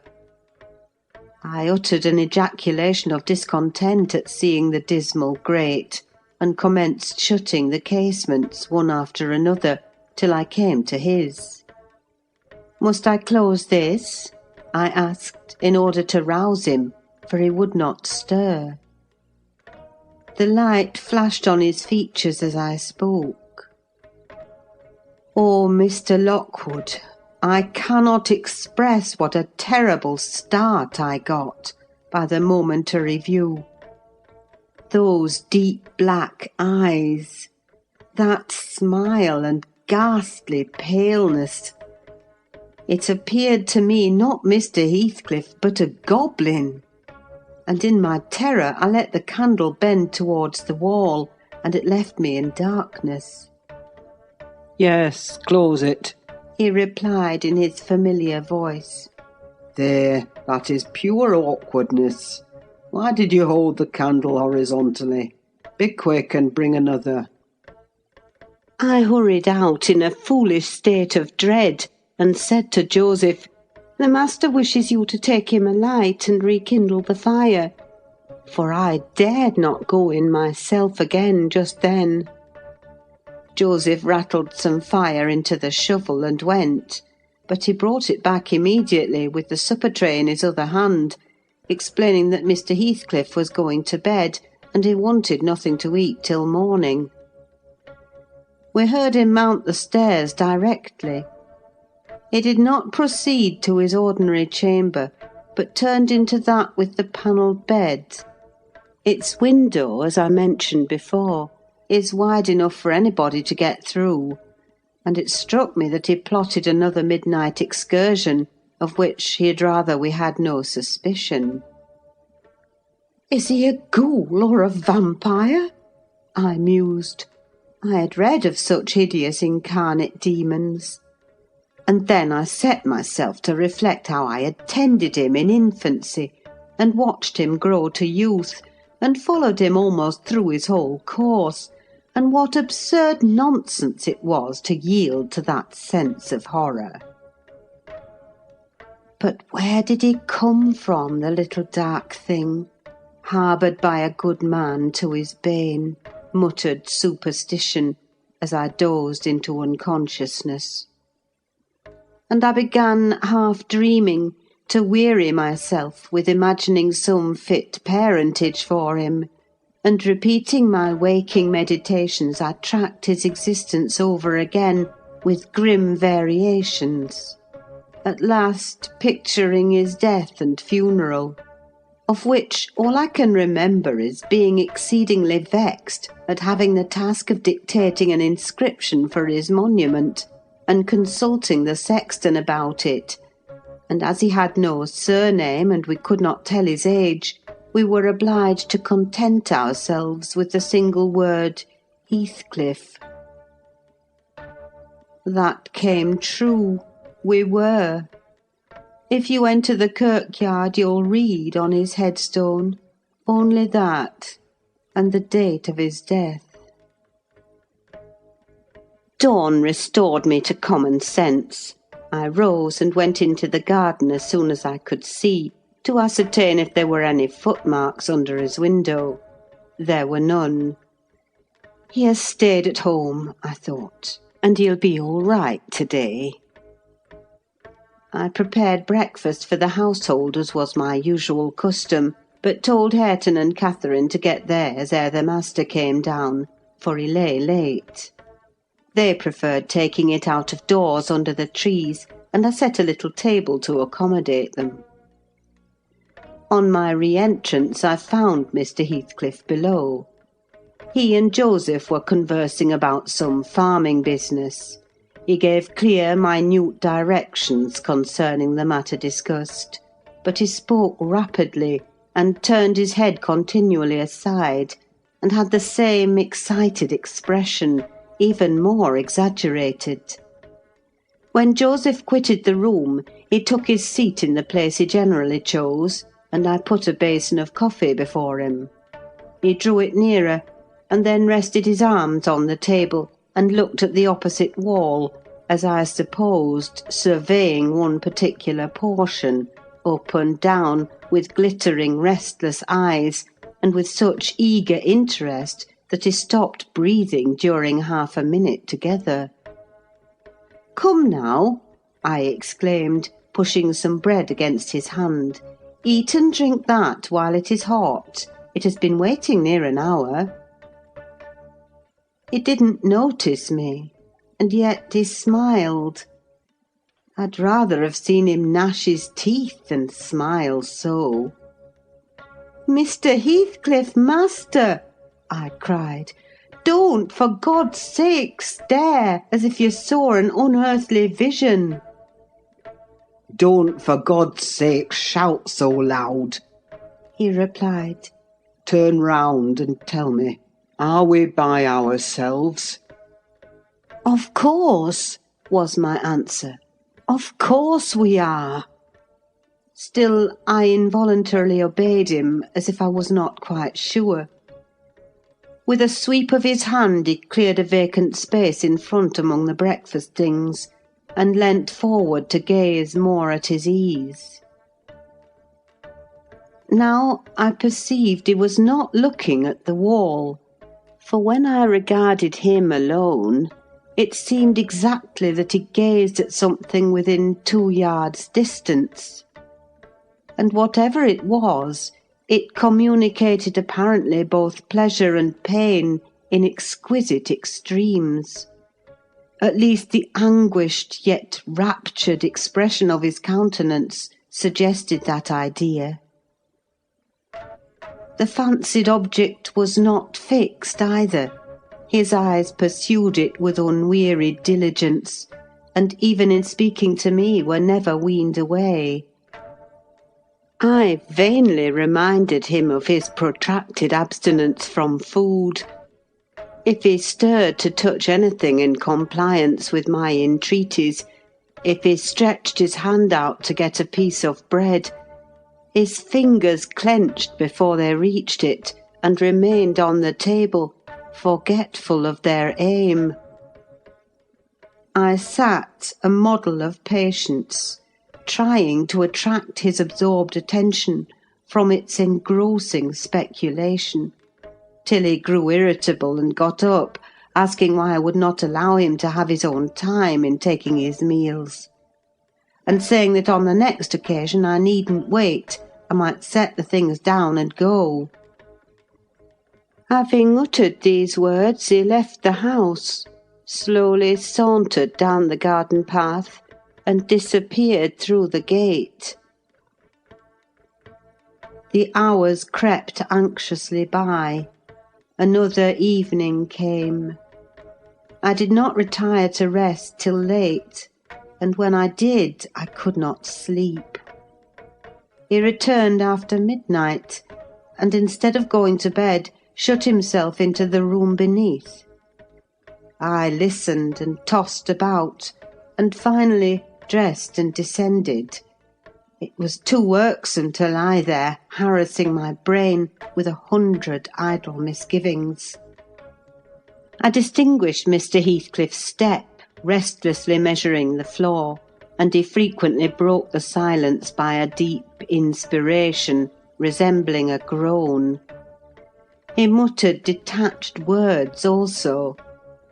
The only one I could catch was the name of Catherine, coupled with some wild term of endearment or suffering, and spoken as one would speak to a person present, low and earnest, and wrung from the depth of his soul. I had not courage to walk straight into the apartment, but I desired to divert him from his reverie, and therefore fell foul of the kitchen fire, stirred it, and began to scrape the cinders. It drew him forth sooner than I expected. He opened the door immediately and said, "Nelly, come here. Is it morning? Come in with your light." "It is striking 4, I answered. "You want a candle to take upstairs. You might have lit one at this fire." "No, I don't wish to go upstairs," he said. "Come in and kindle me a fire, and do anything there is to do about the room." "I must blow the coals red first before I can carry any," I replied, getting a chair and the bellows. He roamed to and fro meantime, in a state approaching distraction, his heavy sighs succeeding each other so thick as to leave no space for common breathing between. "When day breaks, I'll send for Green," he said. "I wish to make some legal inquiries of him while I can bestow a thought on those matters, and while I can act calmly. I have not written my will yet, and how to leave my property I cannot determine. I wish I could annihilate it from the face of the earth." "I would not talk so, Mr. Heathcliff," I interposed. "Let your will be a while. You'll be spared to repent of your many injustices yet. I never expected that your nerves would be disordered. They are, at present, marvellously so, however, and almost entirely through your own fault. The way you've passed these 3 last days might knock up a Titan. Do take some food and some repose. You need only look at yourself in a glass to see how you require both. Your cheeks are hollow, and your eyes bloodshot, like a person starving with hunger and going blind with loss of sleep." "It is not my fault that I cannot eat or rest," he replied. "I assure you it is through no settled designs. I'll do both as soon as I possibly can. But you might as well bid a man struggling in the water rest within arm's length of the shore. I must reach it first, and then I'll rest. Well, never mind, Mr. Green. As to repenting of my injustices, I've done no injustice, and I repent of nothing. I'm too happy, and yet I'm not happy enough. My soul's bliss kills my body, but does not satisfy itself." "Happy, master!" I cried. "Strange happiness! If you would hear me without being angry, I might offer some advice that would make you happier." "What is that?" he asked. "Give it." "You are aware, Mr. Heathcliff," I said, "that from the time you were 13 years old, you have lived a selfish, unchristian life, and probably hardly had a Bible in your hands during all that period. You must have forgotten the contents of the book, and you may not have space to search it now. Could it be hurtful to send for someone? Some minister of any denomination, it does not matter which, to explain it, and show you how very far you have erred from its precepts, and how unfit you will be for its heaven, unless a change takes place before you die." "I'm rather obliged than angry, Nelly," he said, "for you remind me of the manner in which I desire to be buried. It is to be carried to the churchyard in the evening. You and Hareton may, if you please, accompany me, and mind particularly to notice that the sexton obeys my directions concerning the 2 coffins. No minister need come, nor need anything be said over me. I tell you I have nearly attained my heaven, and that of others is altogether unvalued and uncoveted by me." "And supposing you persevered in your obstinate fast and died by that means, and they refused to bury you in the precincts of the kirk," I said, shocked at his godless indifference, "how would you like it?" "They won't do that," he replied. "If they did, you must have me removed secretly, and if you neglect it, you shall prove, practically, that the dead are not annihilated." As soon as he heard the other members of the family stirring, he retired to his den, and I breathed freer. But in the afternoon, while Joseph and Hareton were at their work, he came into the kitchen again, and, with a wild look, bid me come and sit in the house. He wanted somebody with him. I declined, telling him plainly that his strange talk and manner frightened me, and I had neither the nerve nor the will to be his companion alone. I believe you think me a fiend, he said with his dismal laugh. Something too horrible to live under a decent roof. Then, turning to Catherine, who was there, and who drew behind me at his approach, he added, half sneeringly, Will you come, Chuck? I'll not hurt you. No, to you I've made myself worse than the devil. Well, there is one who won't shrink from my company. By God, she's relentless. Oh, damn it! It's unutterably too much for flesh and blood to bear, even mine. He solicited the society of no one more. At dusk he went into his chamber. Through the whole night and far into the morning, we heard him groaning and murmuring to himself. Hareton was anxious to enter, but I bid him fetch Mr. Kenneth, and he should go in and see him. When he came, and I requested admittance and tried to open the door, I found it locked. And Heathcliff bid us be damned. He was better and would be left alone, so the doctor went away. The following evening was very wet. Indeed, it poured down till day dawn, and as I took my morning walk round the house, I observed the master's window swinging open, and the rain driving straight in. He cannot be in bed, I thought. Those showers would drench him through. He must either be up or out, but I'll make no more ado. I'll go boldly and look.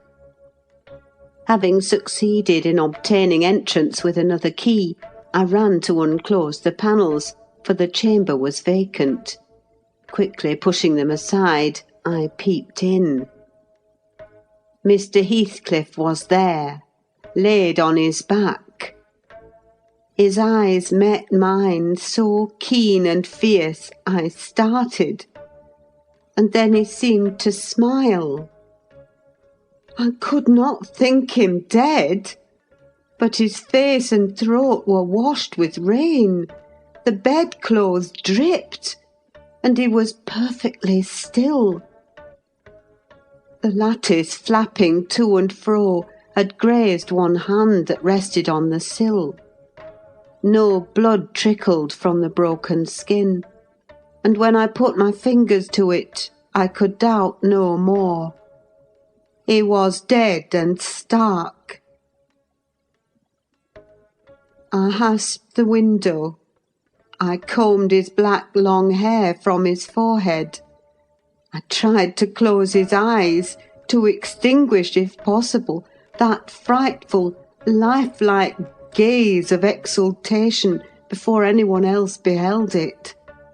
They would not shut. They seemed to sneer at my attempts, and his parted lips and sharp white teeth sneered too. Taken with another fit of cowardice, I cried out for Joseph. Joseph shuffled up and made a noise, but resolutely refused to meddle with him. The devil's harried off his soul, he cried, and he may have his carcass into t' bargain for aught I care. Eh, what a wicked un he looked, gurning at death. And the old sinner grinned in mockery. I thought he intended to cut a caper round the bed, but suddenly composing himself, he fell on his knees and raised his hands, and returned thanks that the lawful master and the ancient stock were restored to their rights. I felt stunned by the awful event, and my memory unavoidably recurred to former times with a sort of oppressive sadness. But poor Hareton, the most wronged, was the only one who really suffered much. He sat by the corpse all night, weeping in bitter earnest. He pressed its hand and kissed the sarcastic, savage face that everyone else shrank from contemplating, and bemoaned him with that strong grief which springs naturally from a generous heart, though it be as tough as tempered steel. Mr. Kenneth was perplexed to pronounce of what disorder the master died. I concealed the fact of his having swallowed nothing for 4 days, fearing it might lead to trouble, and then I am persuaded he did not abstain on purpose. It was the consequence of his strange illness, not the cause. We buried him, to the scandal of the whole neighbourhood, as he wished. Earnshaw and I, the sexton and 6 men to carry the coffin, comprehended the whole attendance. The 6 men departed when they had let it down into the grave. We stayed to see it covered. Hareton, with a streaming face, dug green sods and laid them over the brown mound himself. At present it is as smooth and verdant as its companion mounds, and I hope its tenant sleeps as soundly. But the country folks, if you ask them, would swear on the Bible that he walks.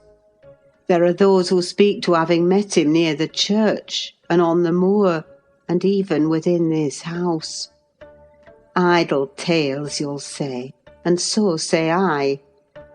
Yet that old man by the kitchen fire affirms he has seen 2 on 'em looking out of his chamber window on every rainy night since his death. And an odd thing happened to me about a month ago.